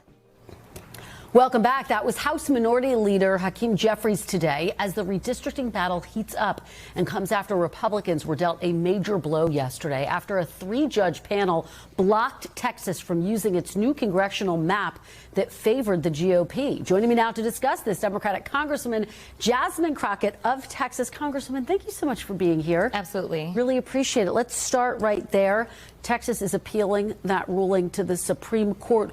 What are you anticipating will happen? Do you think that the GOP maps will hold, or do you think they'll go back to the 2021 maps? I think we'll be on the 2021 maps. A couple of things that are important for us to denote in this is that, number one, this was a temporary injunction. So as it relates to the fact that this was signed into law, we did not have enough time to flesh out and have a full-blown trial. But this 3-judge panel was able to have a 10-day hearing where they heard testimony. And that is something that the Supreme Court justices do not have the benefit of is actually listening to the testimony and judging the credibility of the witnesses. One of the most important witnesses that was brought forth was actually the map drawer that they hid from the plaintiffs the entire time we were fighting the 21 lines, but they decided to put him on the stand this time, and the court did not find him to be credible. And I think that that is so integral and important, especially since he drew the 21 maps and they had argued for 4 years that there is no racism here. These are beautiful, amazing maps, but all of a sudden you decided that you wanted to change the maps. So if your prediction proves right, if in fact this goes back to the 2021 maps, do you think that I'm kind of sad that this is getting struck down because I think it was going to come back to bite him in the ass. Democratic-led states like California, for example, should abandon their efforts to redraw the maps in favor of Democrats? No. First of all, California decided that this was going to be a ballot measure that would be put to the people. They did the work, they invested, they canvassed, and they were able to get the people to make a decision. The people have already decided this is the map that they are going to be running on until the next new maps need to be drawn after the census. That is that. And that was triggered because Abbott decided to sign this new map into law. In addition to that, we know that Missouri took away a seat there, so that we know that they're currently in litigation. We know that the only reason the Democrats don't control the House right now is because North Carolina, as soon as they ended up with a Republican majority on that Supreme Court, they decided to take away 3 seats from us, 3 seats that we have won, and it would have made the representation in that delegation 7-7, which is basically representative of the state of North Carolina that consistently flips back and forth. Well, they decided that they wanted to go an extra step, take another seat away, and now Florida has decided that they want to dig in. So no, I don't think other Democratic states should abandon this. But just to follow up, what do you say to the argument, including from some Democrats, that this will become a redistricting race? So I don't disagree with that. I think that that is a proper assessment. The problem it already is. The president who has consistently decided that he wanted to employ disastrous tactics, and he's used to Democrats rolling over and saying, okay, whatever, because we want to be the nice guys. It is time to get into the ring, and as Governor Gavin Newsom said, we are going to fight fire with fire. So he wants to play stupid games, you get stupid prizes. All right, let me... Here you go. There's Representative Jasmine Crockett on redistricting. This is the Indiana Senate Pro Temp, I think it is. Talking about redistricting in Indiana. That's where Trump is attacking the state for not redrawing its districts. Redistricting and a special session are the hot topics at the Indiana Politically, welcome in. right now. Lawmakers spent the day there ahead of the next legislative I love her hair. So did our Emily Longnecker. Emily Longnecker. Lawmakers vote on redistricting.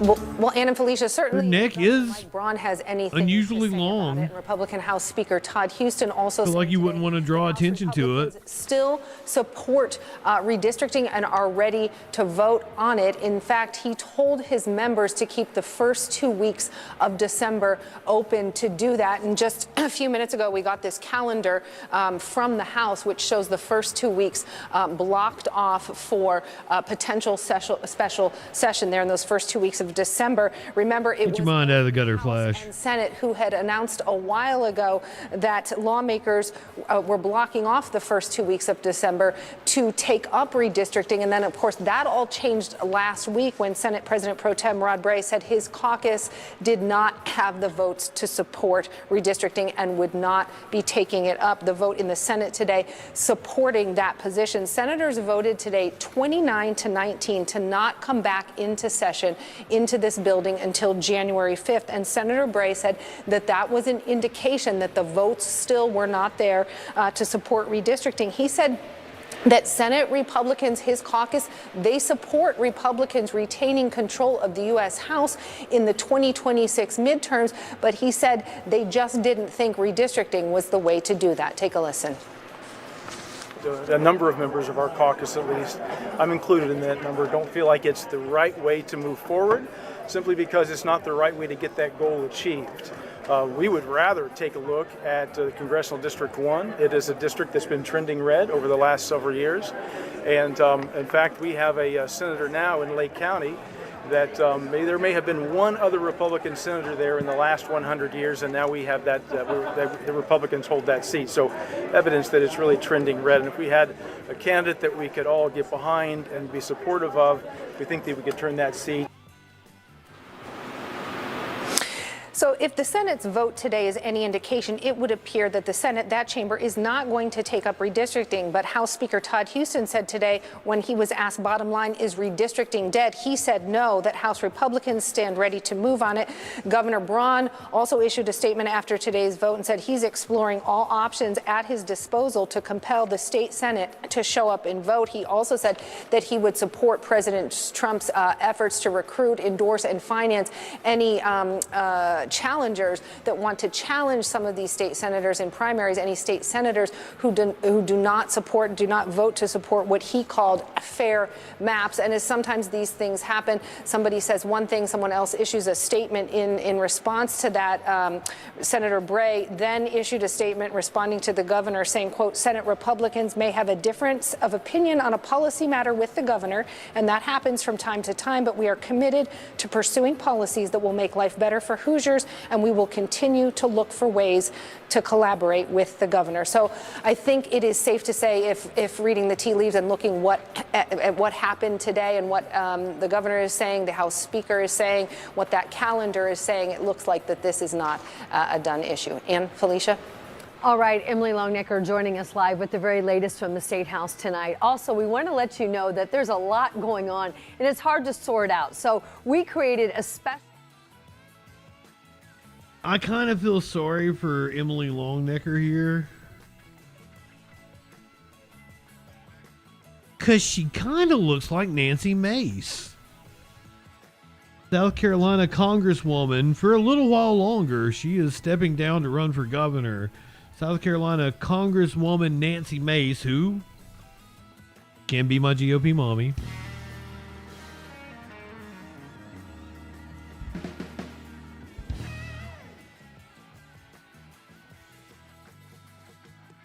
Taking aim at yet another Republican, coming after Congressman Corey Mills, who deserves to be reprimanded. What purpose? Gentlewoman, South Carolina, seek recognition. Mr. Speaker, pursuant to Clause 2A1 of Rule 9, I rise to... I also deserve to be reprimanded by Nancy Mace. Grr. Give notice of my intent to raise a question of the I've been a privileges bad of the boy. House. The form of the resolution is as follows. Censuring Representative Corey Mills of Florida and removing him from the Committee on Armed Services and the Committee on Foreign Affairs.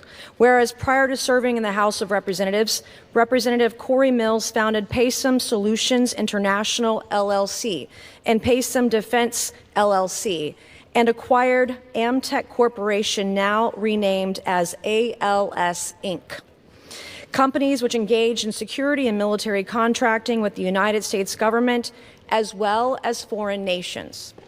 Whereas in August 2024, the Office of Congressional Conduct found from January 2023 to present, Paysum Defense, ALS, has been actively contracting with the federal government, securing close to $1 million in federal contracts for munitions and weapons distributed to prisons across the country. Specifically, since January 9th, 2024, 94 contracts have been awarded to entities owned by Representative Mills, and went on to conclude, quote, there is substantial reason to believe that Representative Mills may have entered into, held, or enjoyed contracts with federal agencies. Oh, I'm sure he's crooked as while fuck. he was a member of Congress, in violation of House rules, standards of conduct, and federal law.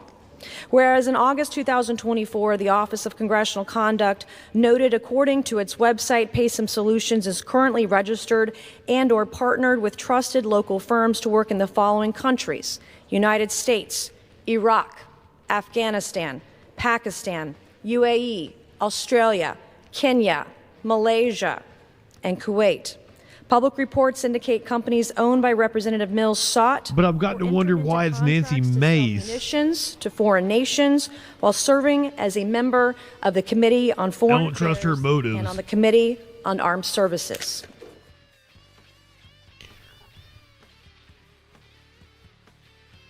Representative Mills, not the only Florida lawmaker getting called out for fraud today. The DOJ indicted a Florida congresswoman. Now. Good evening and thank you for joining us tonight. A Democrat. And I'm Janice Fernandez. We want to get right to your top story tonight. Breaking news. A South Florida congresswoman indicted, accused of stealing millions of dollars in federal disaster funds and using the money to support her congressional campaign. Congresswoman Sheila Sherfilis McCormick now facing federal charges. She'd already been under investigation by the House Ethics Committee this summer. We have team coverage of the indictment tonight. Local 10's D.C. Bureau Chief Ben Kennedy standing by with reaction from Washington. But we begin with Local 10's Aaron Mabin in Miramar with the charges. Aaron. Janice and Louie, within the last hour, attorneys for the Congresswoman said they plan to fight to clear her name.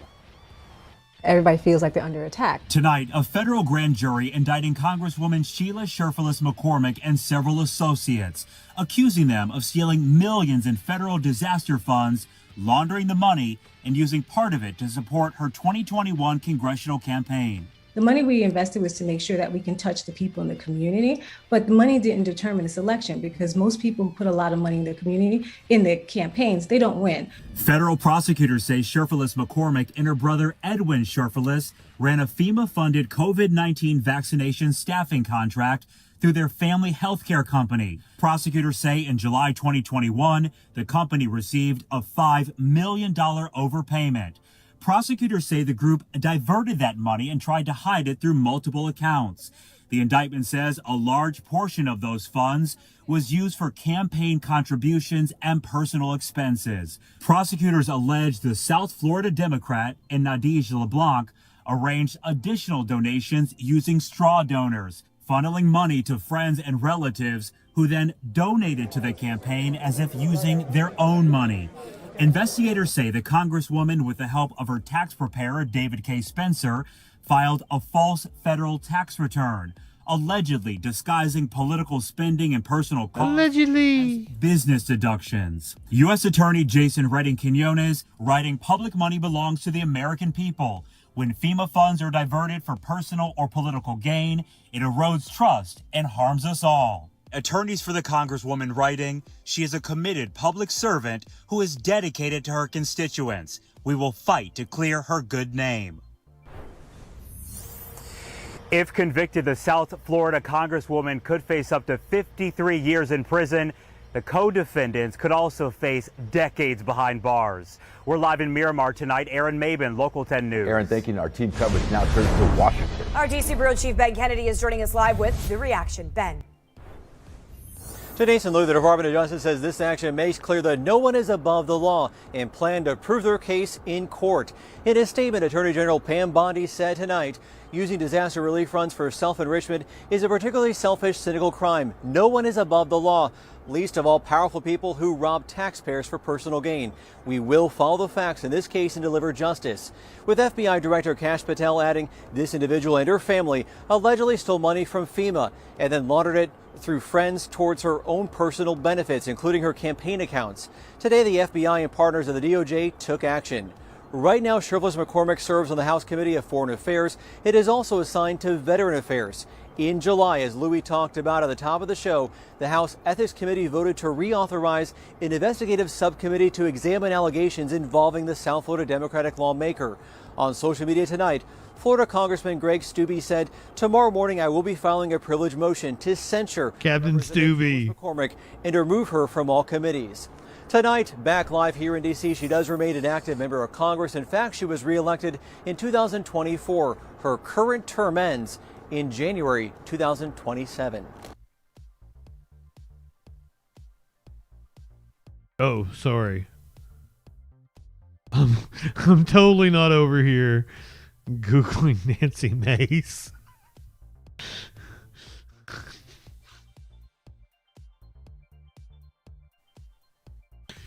Totally not over here Googling Nancy Mace. Nope. Not over here Googling pictures of Nancy Mace.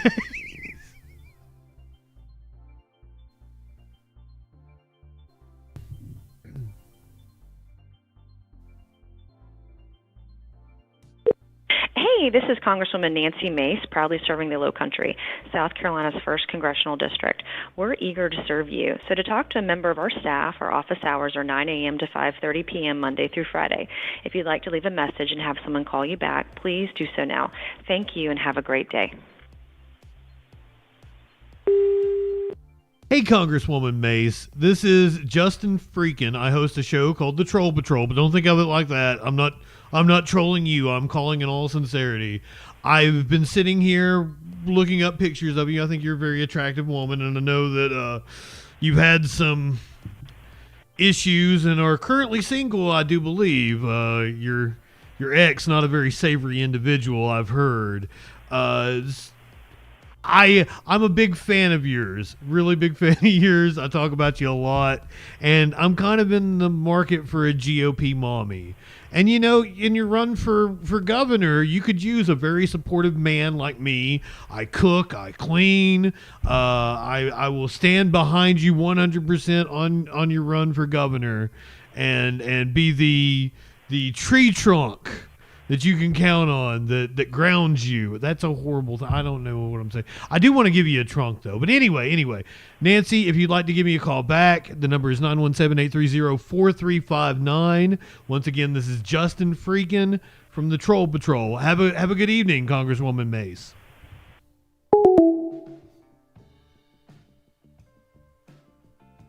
I kind of feel dirty after that.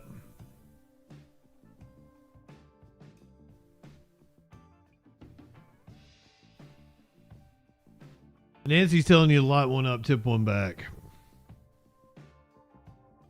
That hot tub has an STI.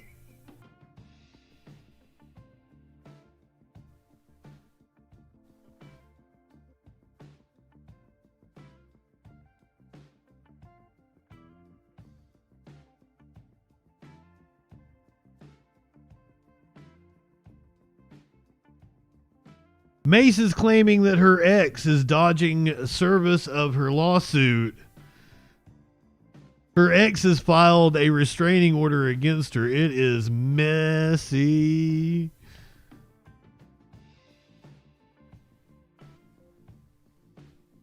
The public dispute between U.S. Representative Nancy Mace and her ex-fiancé Patrick Bryant faced several new legal twists on Monday afternoon. Mace, in the Charleston County Court of Common Pleas, filed an affidavit of non-service where she alleges Bryant dodged service in a civil dispute regarding an alleged violation of their real estate agreement. Bryant then turned around and filed a temporary restraining order against Mace with the hopes of shutting her up, which I know the whole world appreciates.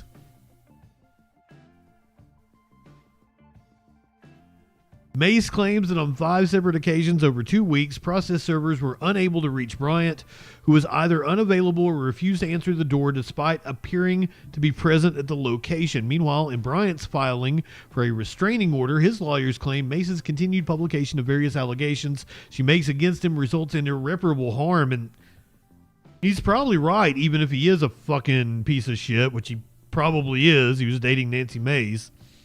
For 2 years, she has used her platforms to defame me while producing nothing to support her allegations, while I have tried to allow the legal process to run its course. The restraining order also requests the judge to stop her from harassing my attorneys, which she has been doing through profanity-filled threats and public smears. The litigation is tied to a larger lawsuit levied against Bryant and 3 other men earlier this year by an unidentified Jane Doe, who claimed in court records that she was assaulted by one of Bryant's business associates at the home of Eric Bowman. In another court order tied to the case, Judge Donald Hawker denied Alex Berg's request to continue the case under the pseudonym Jane Doe. Alex's Ali Berg can no longer remain anonymous, Bryant said in a statement. The same applies to the witness, Melissa Britton. From this point forward, there are no Jane Does. All parties must be referred to by their real names. Litigation surrounding Bryant exploded earlier this year when Mace took to the House floor to lambaste him and other men as predators. The fallout from that speech has led to a legal web that has also ensnared Bowman, who was arrested in late August on a domestic violence charge after a video resurfaced allegedly showing him assaulting a woman during a September 2016 confirmation at their island home. In early November, Bryant filed a detailed lawsuit against the Congresswoman, claiming she defamed him and damaged his reputation as part of a broader scheme to obtain properties the two purchased in Charleston County while engaged.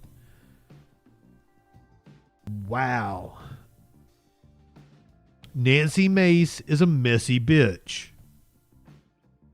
But I bet she's amazing in bed. Woo dog. Oh.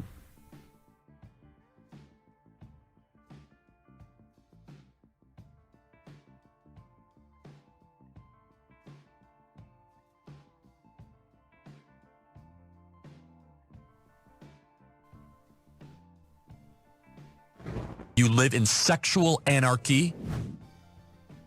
I wonder if maybe I can get a hold of Patrick Bryant and ask him how good she is.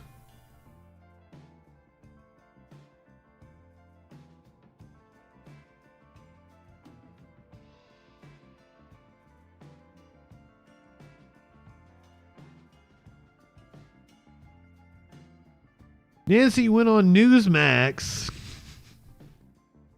to reveal that apparently nobody likes her. But the Epstein email suggests that, in fact, there is a widespread code among people with power and money who support one another. They are pals no matter what side of the aisle they are, no matter what club they are members of, no matter what sins their members or transgressions they take part in. It's all explained away and understood. Can you speak to that? You've been in Congress for a while. I know you're running for governor of South Carolina. But does that exist in Washington? I'm not part of the powerful. I'm not part of the elite. I'm an island of one. I don't get invited to parties. I don't have any friends. I have a dog. So it's not the kind of thing that I would have knowledge of, but nothing surprises me anymore. The kind of corruption that I see at all levels of government, the federal, state, and local level, nothing would surprise me if that's what's going on, that there are people out there that are protecting each other because they're powerful. I wouldn't be shocked by that. And today was a very symbolic vote. It was about giving power to the powerless and taking power away from the powerful. And that's what people care about.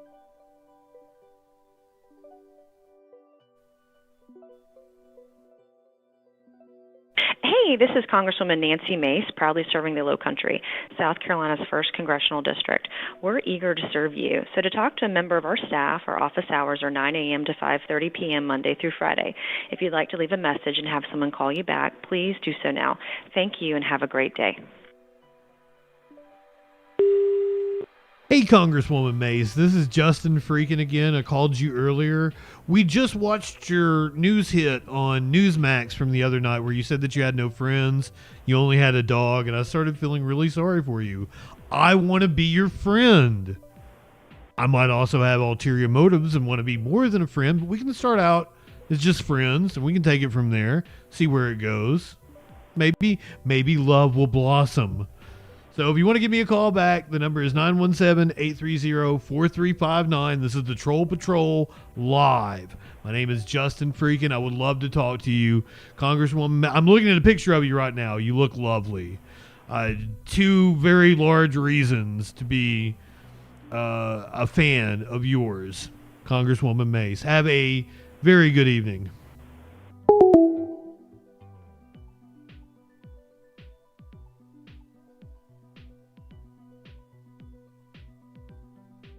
Well, Krill, while we were watching the clip of her speaking on the House floor, I'm like, you know what? Of all the women in Congress I could call, the one that would probably call me back or take my phone call and put it on Twitter and give me some publicity would absolutely be Nancy Mace. And I didn't think I did very good the first call, so I wanted to redeem myself with the second call, and I thought it was way better.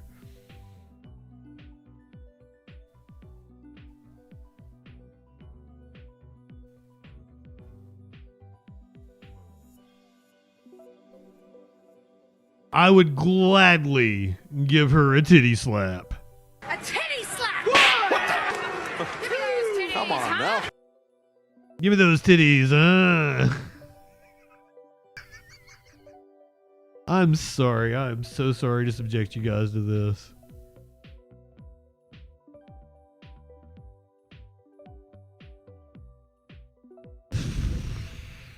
I need to do this. I skipped over it last night because I didn't think it was important enough, but we need to do it. There is some infighting going on inside of the Democratic Party. Representative Chai Garcia is retiring, maneuvered in a way to which that his chief of staff is going to be the only person on the ballot. There's not going to be a proper primary, and this has angered some of the new blood in the Democratic Party. The House has approved a resolution condemning how Congressman Chuy Garcia handled last week's filing deadline. Critics say Chewy. I didn't expect it to be pronounced Chewy. The motherfucker is the place you order your pet food from. Chewy. has approved a resolution condemning how Congressman Chuy Garcia handled last week's filing deadline. Critics say he arranged it to pick his own successor. House Resolution 878, resolution disapproving the behavior of Representative Jesus G. Chuy Garcia of Illinois. The four-term congressman announced his retirement after previously saying he'd run again. That announcement came just after the deadline, ensuring his chief of staff, Patty Garcia, would be the only Democrat on the ballot. The two Garcias are not related. The resolution passed with votes from 213 Republicans and 23 Democrats. In the Illinois delegation, Democrats Bill Foster and Eric Sorensen voted for the measure, along with Republicans Darren LaHood, Mary Miller, and Mike Bost. The rest of the Illinois delegation voted against. 183 Democrats voted against it in all. I was going to play him defending himself on the House floor. I don't give a shit. Fuck you, Chewy. A man who was pardoned by Donald Trump earlier in the year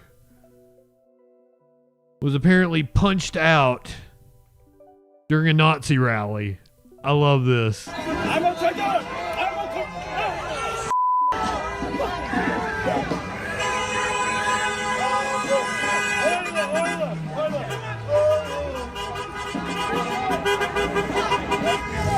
Was punched in the face while leading an anti-Islam protest. That's pretty fucking racist. I was punched harder by Capitol Police Officer lady, so it's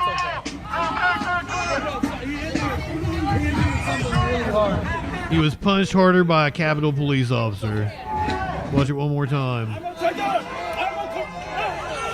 I don't know, he got him pretty good.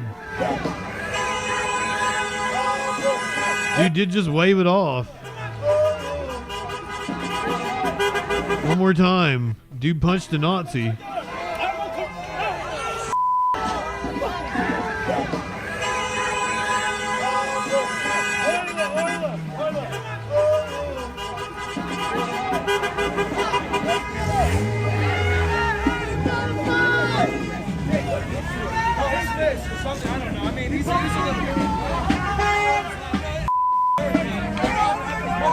I was punched harder by Capitol Police Officer lady, so it's okay. Absolutely looks like a Nazi. He's got a Nazi haircut and everything. Really, really hard right here, but it's okay. All American, bitch. Did he just turn around and say white power? He did, didn't he? He said all American and then said white power. But it's okay. All American, bitch. I think he did.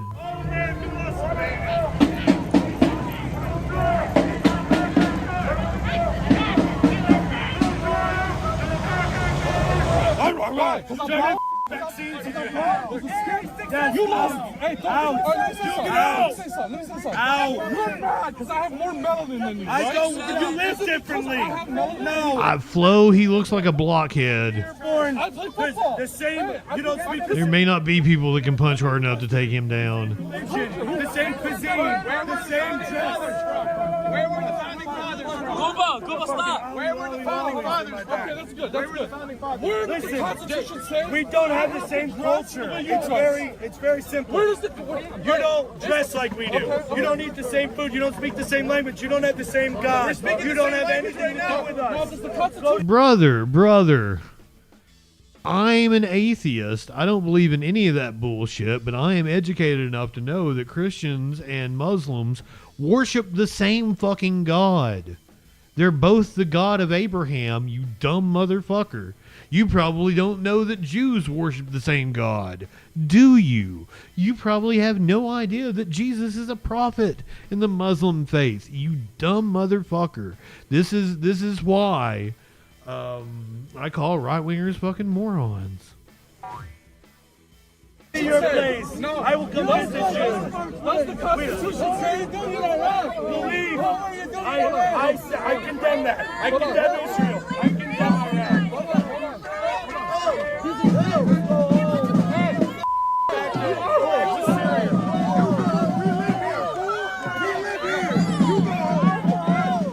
I just want to ask one question. One question. Level 9 ship out. Where the Constitution says I have to follow our posterity. Our founding father said my posterity. My posterity. The word Posterity? You can kiss my posterior, sir. posterity of the founding fathers. Where were they from? Where were the founding fathers from? You came into a city with 100,000 Muslims trying to bring the Quran 2 times.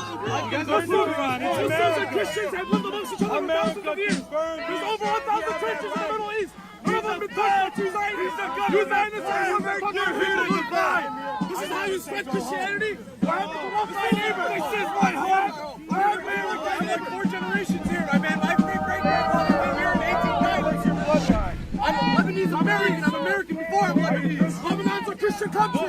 Let's try the fairies in Lebanon. You make black people look bad. Try the fairies. Yeah, but he doesn't know anything about theology. Remember the neo-Nazi that we covered last night that was going on all those chat roulette type apps and was terrorizing kids? Bill Williams did the fantastic report on him.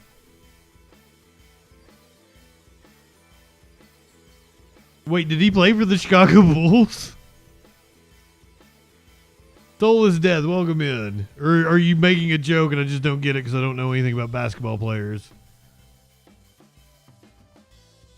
Bill Williams did the awesome expose on the neo-Nazi last night that we watched. He responded. The Nazi responded. We begin tonight with a stunning reaction from a neo-Nazi at the center of an exclusive News Channel 5 investigation, now celebrating his possible role in influencing a deadly school shooting. Thanks for joining us tonight at 6. I'm Rory Johnston. Last night, we first revealed how that neo-Nazi targets online video chats that are popular with children, trying to spread his hate. Well, John Minadio was watching, and his reaction is something you have to see for yourself. Our chief investigative reporter, Phil Williams, continues his confronting hate investigation. Phil, this man apparently has no shame. None at all. Last night we reported that the shooter at Antioch High School left behind a manifesto that included material from John Minadio and his Goyim Defense League. So when he went back online later in the evening, I expected he would deny any connection. That was not what happened. And again, a warning, we've bleeped his words, but the cruelty may be tough for some people to take. You know, when I see these kids, you know, getting pumped up saying white power and they're getting ready for what's happening because they're having to go live through this as children, I don't take back any of that at all. On his latest podcast episode, neo-Nazi John Minadio was unapologetic as he played video from News Channel 5's investigation into his activities. White power. There you go. How he goes into online spaces frequented by kids. You look like an ugly berating children of color he meets there. Now, why do we allow Jews to control all of our media? And grooming white children to accept his hate, urging them to arm themselves. You need to be at the shooting range, get ready to kill. And to get ready to kill. What I didn't expect was him to fully embrace the notion that he and his group, the Goyim Defense League, why wouldn't you expect it? In influencing the deadly shooting last year at Nashville's Antioch High School. The 17-year-old shooter left behind a manifesto that indicated he had been influenced at least partly by Minadio's hateful propaganda. Yeah! Wow, this is some Inception shit. I'm watching Phil Williams watch Manadio, watch Phil Williams react to Phil Williams' story on Manadio. Manifesto that indicated he had been influenced at least partly by Manadio's hateful propaganda. Yes! Yes! Let's go! Influencing to kill. Yeah. Yeah. Propaganda's so strong over here. I'm gonna get all these to kill each other. Something's deeply off with him, that this is where he feels comfortable. In Manadio's videos, these Nashville parents saw a man who doesn't care about the consequences of his actions. If I gotta go to heaven with I'm just gonna kill myself, man. I'm just kidding. Here, acting in front of a child as if he's going to commit suicide. But where is he broadcasting? Is he on like Cozy or something? Teen boys horse around with what does he host himself? Guns, and the black kid sticks a gun to his own head. I mean, that kid in there holds a gun to his own head, and then his friend holds a gun to his head. And Manadio doesn't know whether those are real guns or toy guns, and he's saying, pull the trigger. Here, you shoot him, I'll shoot this one. Ready? 1, 2, 3. Boom! While it may have been a joke for those teens, these parents say they see nothing funny about this neo-Nazis' hate. And the more you do it, the more normal it's going to be. So the next time when he's mad at his friend, what's going to happen? How easy is it going to be to pull the trigger for real? John Manadio begins his shows with a couple of disclaimers, perhaps for legal reasons, denying that he is encouraging violence.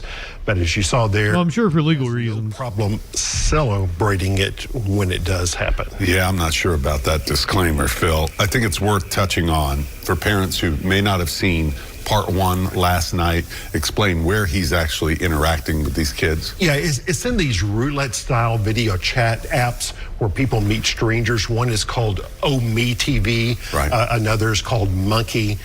None of them is a place that any child should be. I know this is not the end of the investigation. We will continue. I'm pretty sure it's just people jacking off, right? By the way, if you missed any Phil's report last night, you should really check it out. You can find that and more by going to newschannel5.com/.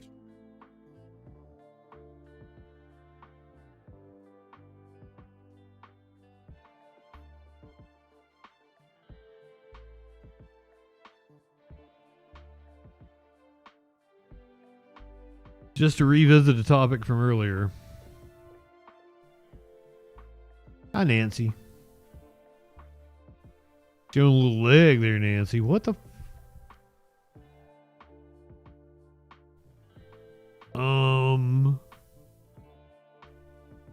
Thought she had the herpes there for a second.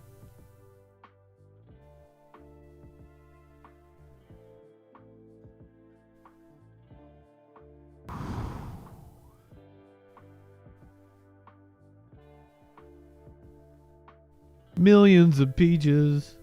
Peaches for me. I like to play with her peaches.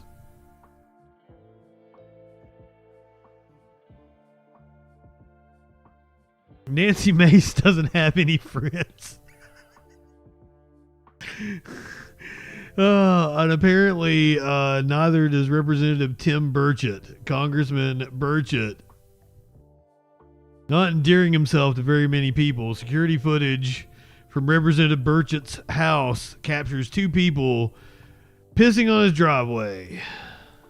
Congressman Tim Burchett is asking for answers after he says he caught 2 people using his driveway as a toilet. Congressman Burchett shared this surveillance video from his home in Gibbs, and you're able to see 2 people in it as well as a Jeep. And the timestamp on this video says that it was captured yesterday night, a little after 5. It is unclear if Burchett is seeking to press charges. Now, while I would be more than happy to piss in Tim Burchett's driveway, what would really make me happy would be to piss in Dan Crenshaw's eye pussy.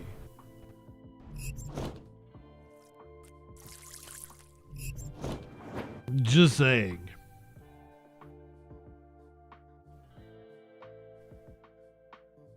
Dan Crenshaw just doesn't hit the way he used to. When I first made that, Dan Crenshaw was actually somebody that mattered. He doesn't even matter anymore. It's wild. Apparently we are close. Oh, I'm sorry. Apparently we are close to getting a ceasefire in Russia. I really don't want to watch all of this. A cruise missile appearing to drop decoys as it goes slams into a residential block. This is Ternopil in western Ukraine, hundreds of miles from the front line, targeted as part of a massive overnight Russian assault. Another 9-story building in the city also hit, its top floors sheared away in the blast. My son is still in the apartment on the 9th floor. I talked to him before the explosions. He said, "Mum, everything will be fine, don't worry." I tried calling him, but I couldn't reach him. As reports emerged of behind-the-scenes US-Russia deal-making on terms for ending the war, in plain sight, Russia launching a wave of more than 500 drones and missiles deep into Ukrainian territory. Ukraine's president today in Ankara for talks with the Turkish president, he said, about how to bring a just peace to Ukraine.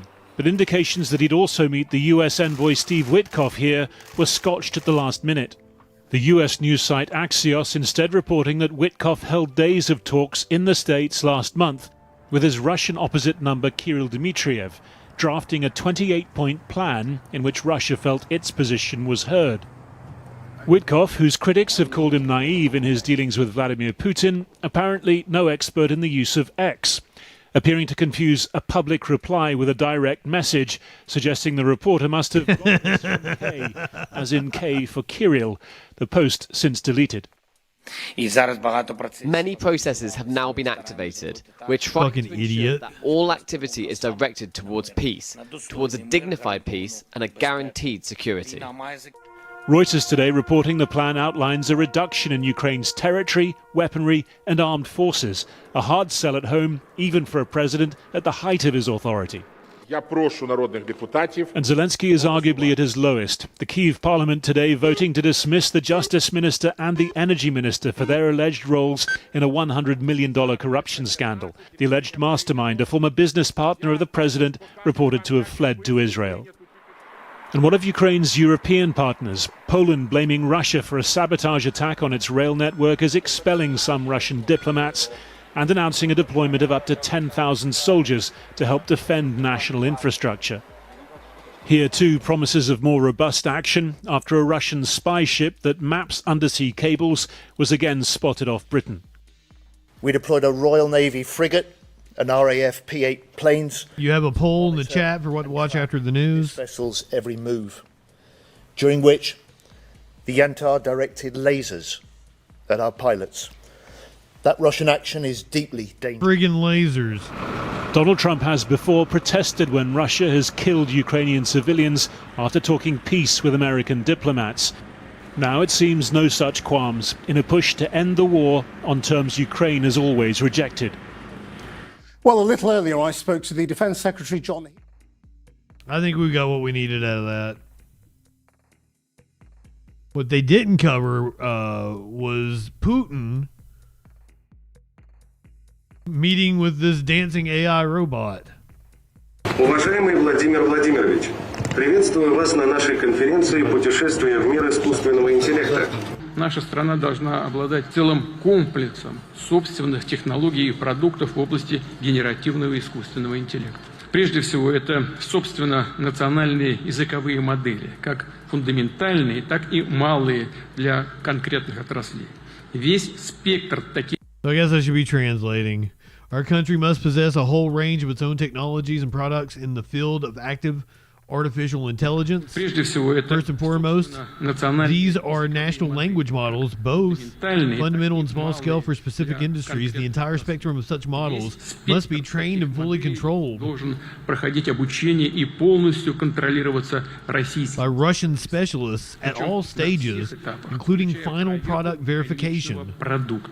In less than 2 decades, primarily in the Urals, Siberia, and the Far East, we plan to build 38 nuclear power units. Their total capacity will be almost equal to the capacity of all currently operating nuclear power plants. The growing potential of domestic nuclear energy will allow us to consistently expand computing power for artificial intelligence. So he wants to build 38 nuclear power plants in order to power artificial intelligence. God damn, we're fucked.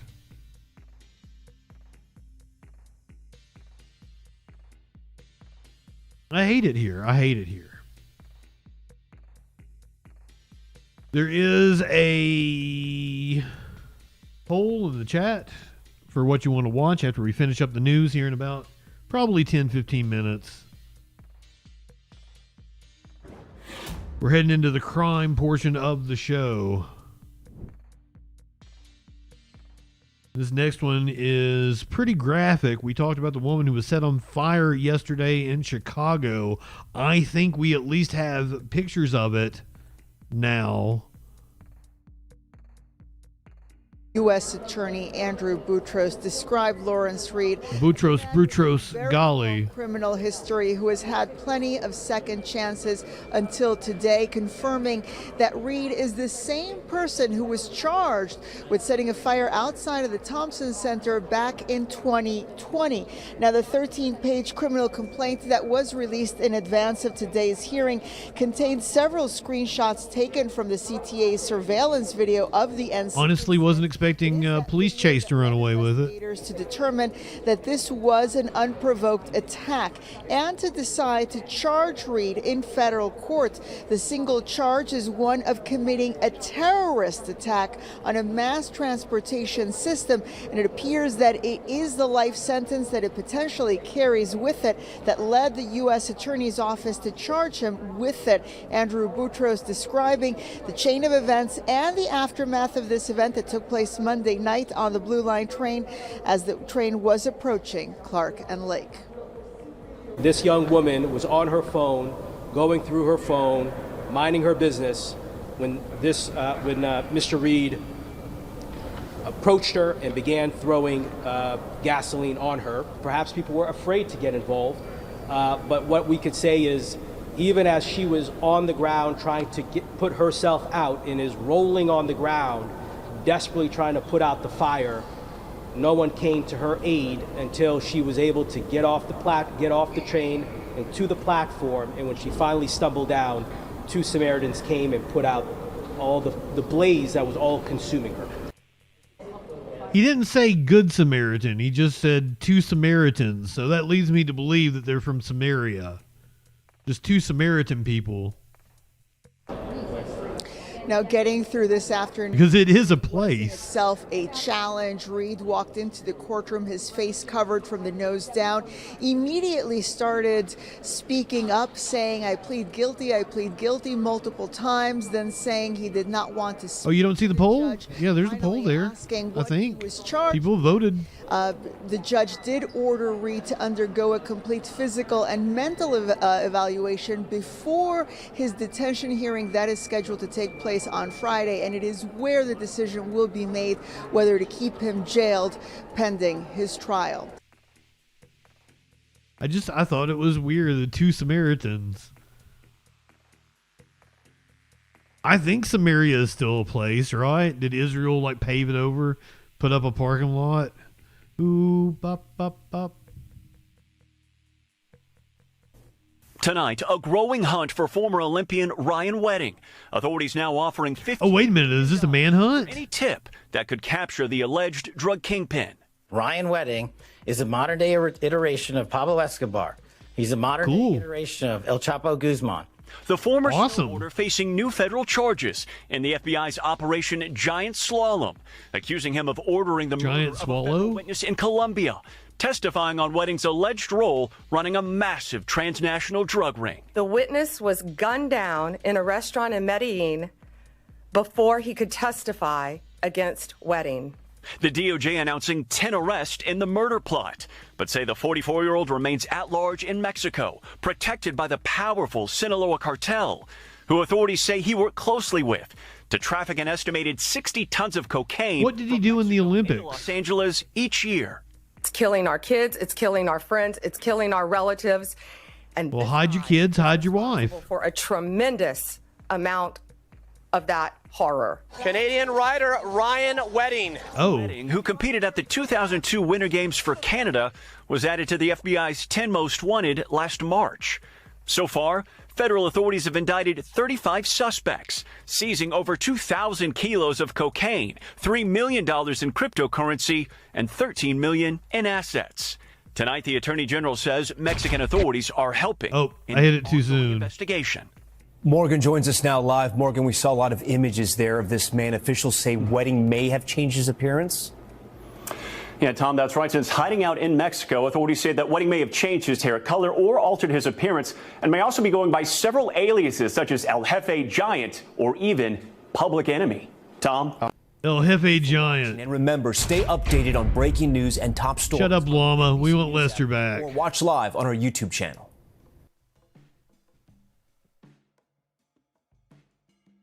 I really can't believe Police Chase running away with it. Didn't know you guys were so pro-cop in this chat.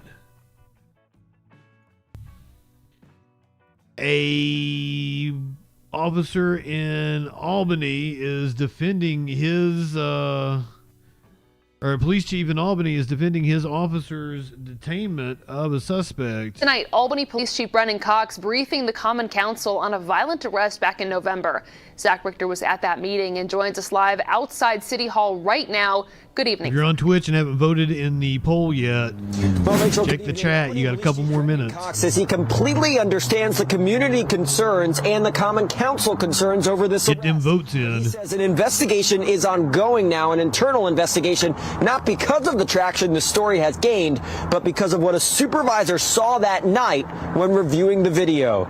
You're not my supervisor. Here, this from social media. Holy shit. Arrest captured on camera. An Albany police officer could be seen punching a woman near the outside of the main branch of the Albany Public Library back on November 4th. That officer also seen pinning a woman down and forcibly pushing other people away. But Chief Cox says there are things that led up to this that are not seen in that video. Police say the woman who was pinned bit the officer in Chief Cox after the officer tried to detain her.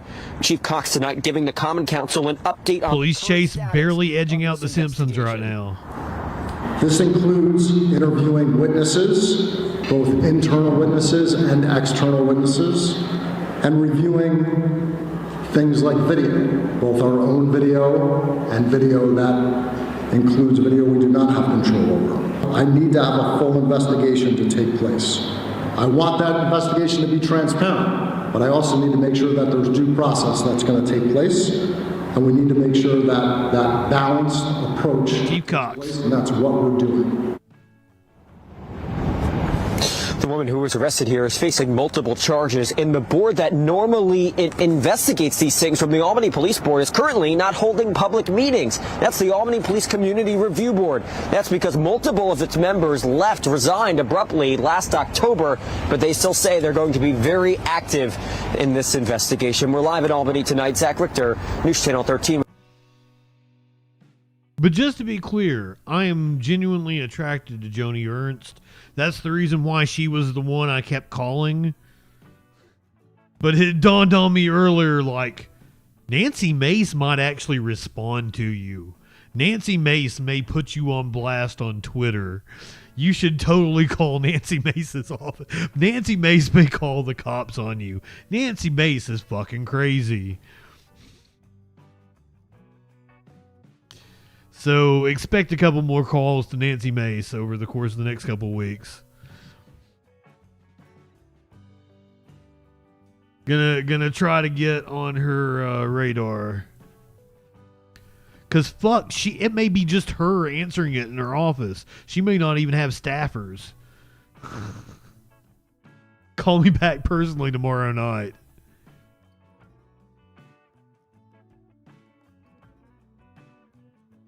Masked men have been leaving Christmas cards with disturbing messages on doors in California. People living in a Yucaipa neighborhood on edge tonight after masked men leave at their doorstep Christmas cards with vulgar messages inside. Well, our Zach Boetta was What'd they say? San Bernardino County Sheriff's Department with this story. What'd they say? Was it some kind of a vulgar message like, I want to slap Nancy Mace's titties? Is that the kind of vulgar message?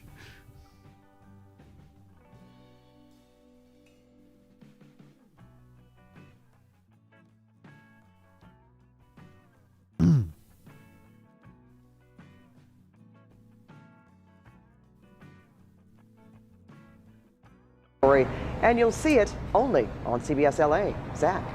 Or on the Troll Patrol. Pat Rudabay, right here we have one of those cards in question. On the outside, it looks like a normal Christmas card, but on the inside, a disturbing message. This is one of several cards. Hold on.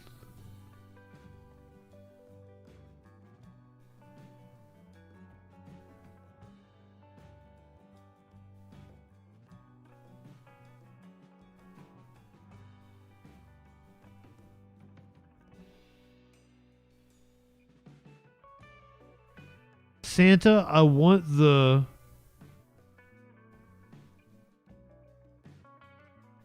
something of a Nazi under my tree. I want the head of a Nazi under my tree. That actually sounds pretty based. Message. This is one of several cards causing a group of Yucaipa residents to feel very uneasy. Thank you, Elemental. I don't see too well. On the outside, they look. That sounds amazing to me. That's what else could you want for Christmas? Like normal Christmas cards, but on the inside, troubling messages. What is this? Several of these cards and notes were left at the doorsteps of homes in a quiet Yucaipa neighborhood Monday night, leaving residents on edge. I pick it up, open it, and it reads, Santa, I want the head of a Nazi under my tree. And then I was like, whoa. One after another, each card and note carrying violent and threatening messages. They're trying to like cause chaos or something before the holidays and really scare people. Doorbell camera footage one neighbor shared with us shows a masked man placing one of the notes in front of a door and blowing a kiss. Video from another neighbor shows two masked men, one with longer hair. I think they just want a Merry Christmas. Note in a planter. It's really like terrifying, to be honest with you, because we're home. You know, I have my 14-year-old daughter. What if she would have been outside? Neighbors now wondering why was she a Nazi? Were targeted, asking, was it political or was it the American flags they have on display? Maybe it's all the American flags, Trump flags maybe. It feels like... Yeah, Trump flags, like, that'd do it. Feel like a little bit of a hate crime. We're investigating to see no hate what crime could lead to or what was the purpose of those letters. We don't have a specific crime indicated as of yet. The San Bernardino County Sheriff's Department says it plans to have more officers patrolling this neighborhood. Silent, can you look it up? Wildwood Canyon. Yucaipa? In the meantime, neighbors say they're gonna keep putting up their Christmas decorations and won't let the letters diminish their holiday spirit. YUCAIPA. Yes, gonna bring the Christmas spirit back to the street, and hopefully that cheers everybody else up. And Pat Rudabay, another neighbor's camera, caught one of these suspects spitting on a Tesla in the neighborhood. So a lot of video evidence of these two suspects. Neighbors hope they're caught soon. Pat Rudabay. Yeah, I'm sure they do. All right, thank you so much for that, Zach.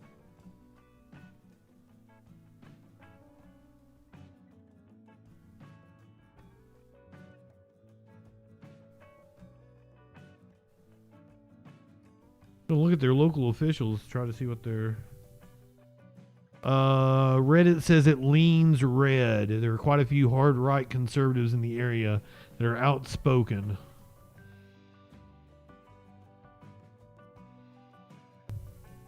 Wait a minute, we can ask Media Winch. She would know.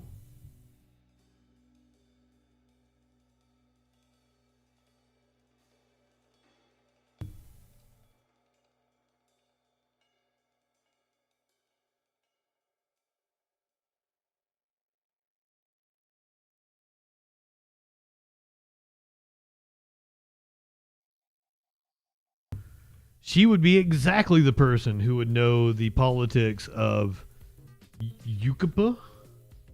Yucapa? You guys remember that? If she's playing Magic the Gathering, so she might not show up. She might show between rounds, hands. I don't know how that works. We'll get us a winch in here shortly, though. Several residents of LA are without internet due to copper theft. Now 5, a San Fernando Valley neighborhood has been without internet and phone service for 2 weeks. Families disconnected and frustrated. That we welcome you to the Fox 11 News at 5 simulcast on our sister station, Fox 11 Plus. I'm Christine Devine. The outage is reportedly due to copper theft, a crime trend Fox 11's been tracking for months. Nick Garcia, live in Chatsworth with one family's frustration over this. A story you'll see only on Fox 11. I can only imagine. Nick? Right. Hey, Christine. Well, several blocks, mostly northwest of Lassen Street and Corbin Avenue here in Chatsworth, have been without internet for weeks. One customer so fed up with the lack of response from AT&T, he called us. Take a look. So the server's been out for 2 months. Get these red blinking lights. That's it. Michael Updegraff says he has been disconnected for 2 weeks. That's when his family lost AT&T home phone and internet service. My wife was working from home, called me, hey, there's no internet. Can I reset the router? So we tried all the usual steps to no avail. Nothing seemed to work. When the reset didn't work, he checked the AT&T app and found his house was part of a major outage, but with few more details. About a week ago, there was an AT&T field tech that was in a truck up the street. Talked to him for a minute, and he said that somebody had gotten into one of AT&T's vaults, cut out some cable. So obviously that's where the problem lies. LAPD says cables and copper wires like those used by cable and internet providers are a hot TJ Dub, my friend, welcome in. As we've reported, the theft continues to be a major issue across LA County. I get if the whole thing about somebody cut the cable out, that's not AT&T's fault. I get it. People do bad stuff. My problem is their communication or lack of, because I haven't gotten an email from them. I haven't gotten a text from them. Meanwhile, the news probably would put pressure on him. His daughter can't do any schoolwork online, and aside from being disconnected from the internet, they're feeling left in the dark. Feels like for a communication company, nobody's communicating. Now, of course, it's AT&T. Asking for answers ourselves. We got a statement from a spokesperson saying, quote, we're working to restore home phone and internet service to... That's John Oliver about AT&T. Following a recent act of copper theft, we're actively working with local law enforcement as they are investigating to find those responsible. AT&T not able to tell us when they expect the internet and home phone, the landline services, to be restored here, but did say here in California, the company's offering a reward of up to $20,000 for detailed and specific information leading to the arrest and conviction of copper wire thieves. Also adding anybody who sees suspicious activity around copper wires should contact local law enforcement. For now, live in Chatsworth, I'm Nick Garcia, Fox 11. So that was caused by copper theft. I thought it might have had something to do with this crazy incident in the OC.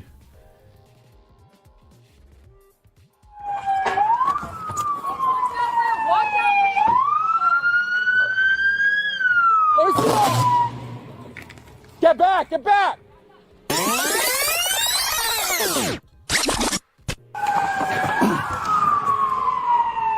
So we got some down power lines here with this. You guys. Damn. You guys, get back! Get back! Get back! Get away from the pole. It was following a crash, I believe.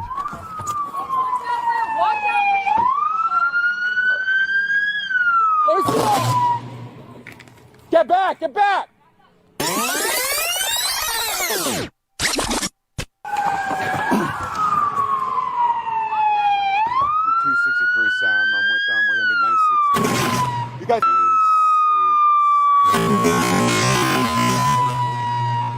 You guys get fucking back. crazy. Get away from the. I love video like that.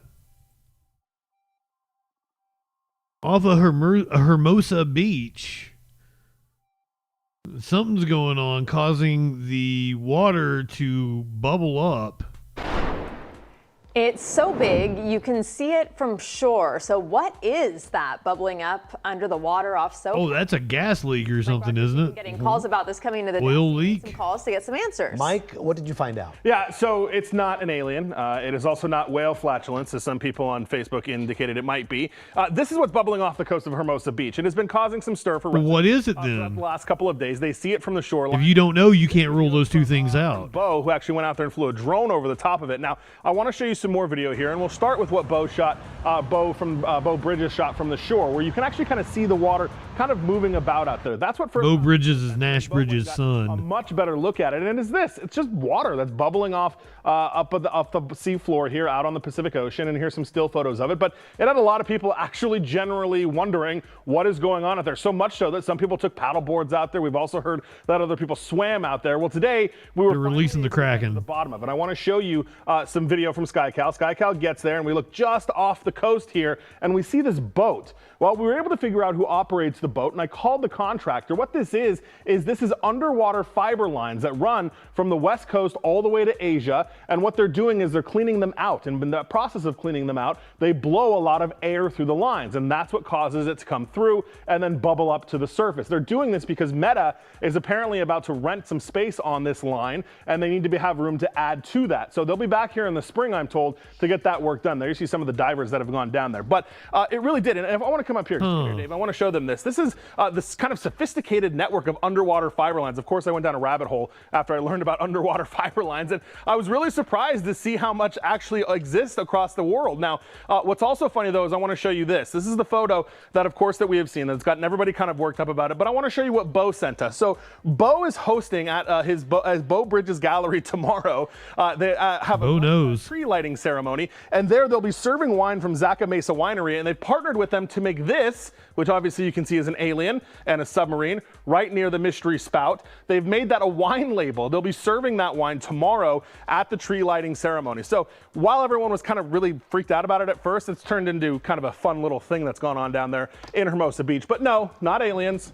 Just some fiber lines that are being cleaned out, guys. Even though it's not aliens, I kind of wish it would be, because that would be so interesting. But I find the fiber lines going across the ocean. It'd be a reprieve from all the other horrible news. Yeah. Unless the aliens were here to enslave us, in which case I welcome our new alien overlords. And now wine's involved too. I didn't see it going that way. But. I wanted to do The Simpsons. I voted for Simpsons.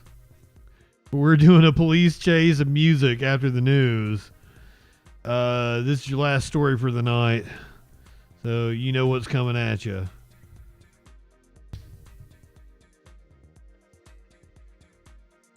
Somehow I was going to try to make a Nancy Mace Bieber joke, but I can't. I can't get it.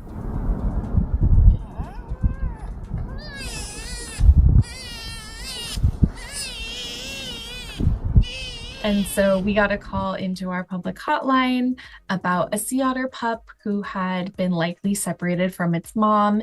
It had been... Why did I think these were beavers? It's a baby sea otter. Why would I've got beaver on the mind? Vocalizing and screaming for about half an hour. We went down to the Morro Bay Harbor and located the pup, picked it up, got it in.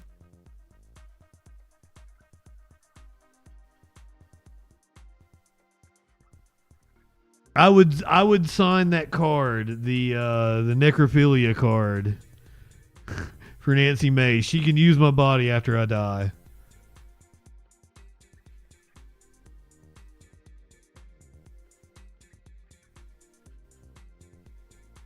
Definitely not the best legs.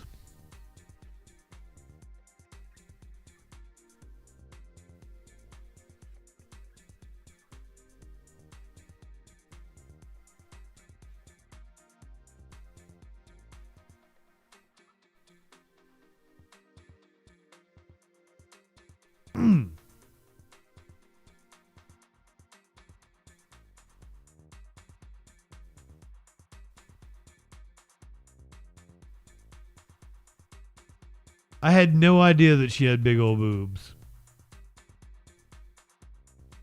It never occurred to me.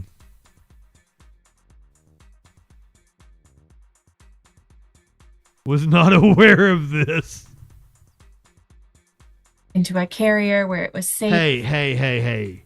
She has a nice rack, but she does not have the nicest rack in Congress.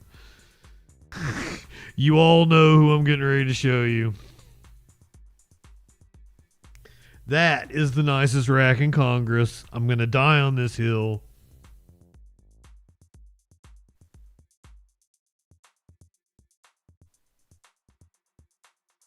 You can't tell me those aren't nice.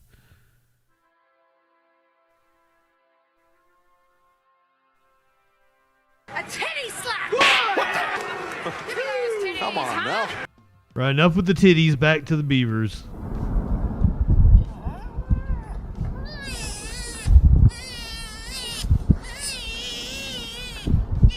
And so we got a call into our public hotline about a sea otter pup who had been likely separated from its mom.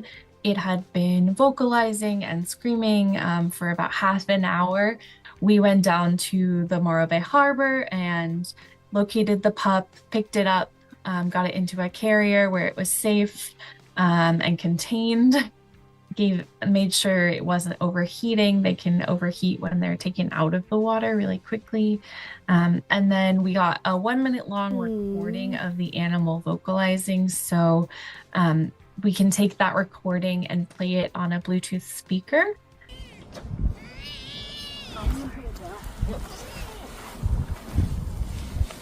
We actually looked for 2 hours of playing this recording over and over. Our intern had kept hitting play every once a minute when it would run out, and just looking for interested adults that maybe were approaching the boat, looked kind of frantic, and seemed like this was their pup and they were looking for it. So after about 2 hours, we did find an individual who was repeatedly approaching the boat. You can see in the video, she comes and gets it, and she gives it a good sniff and some grooming before she starts swimming off with it away from the boat. I definitely cried a bit. Our volunteer supervisor, who's like our most experienced volunteer of the day, was like patting me on the back as I just cried. We did it. We found it. It's just a really special moment to be able to. YouTube people, podcast people, species. Light one up, tip one back. It's all right to have a little fun before you hit the sack. Individual in this. I'm JustinFREAKIN. We'll see you tomorrow night on the Troll Patrol live. Keeping it going and bringing it back from that threat status.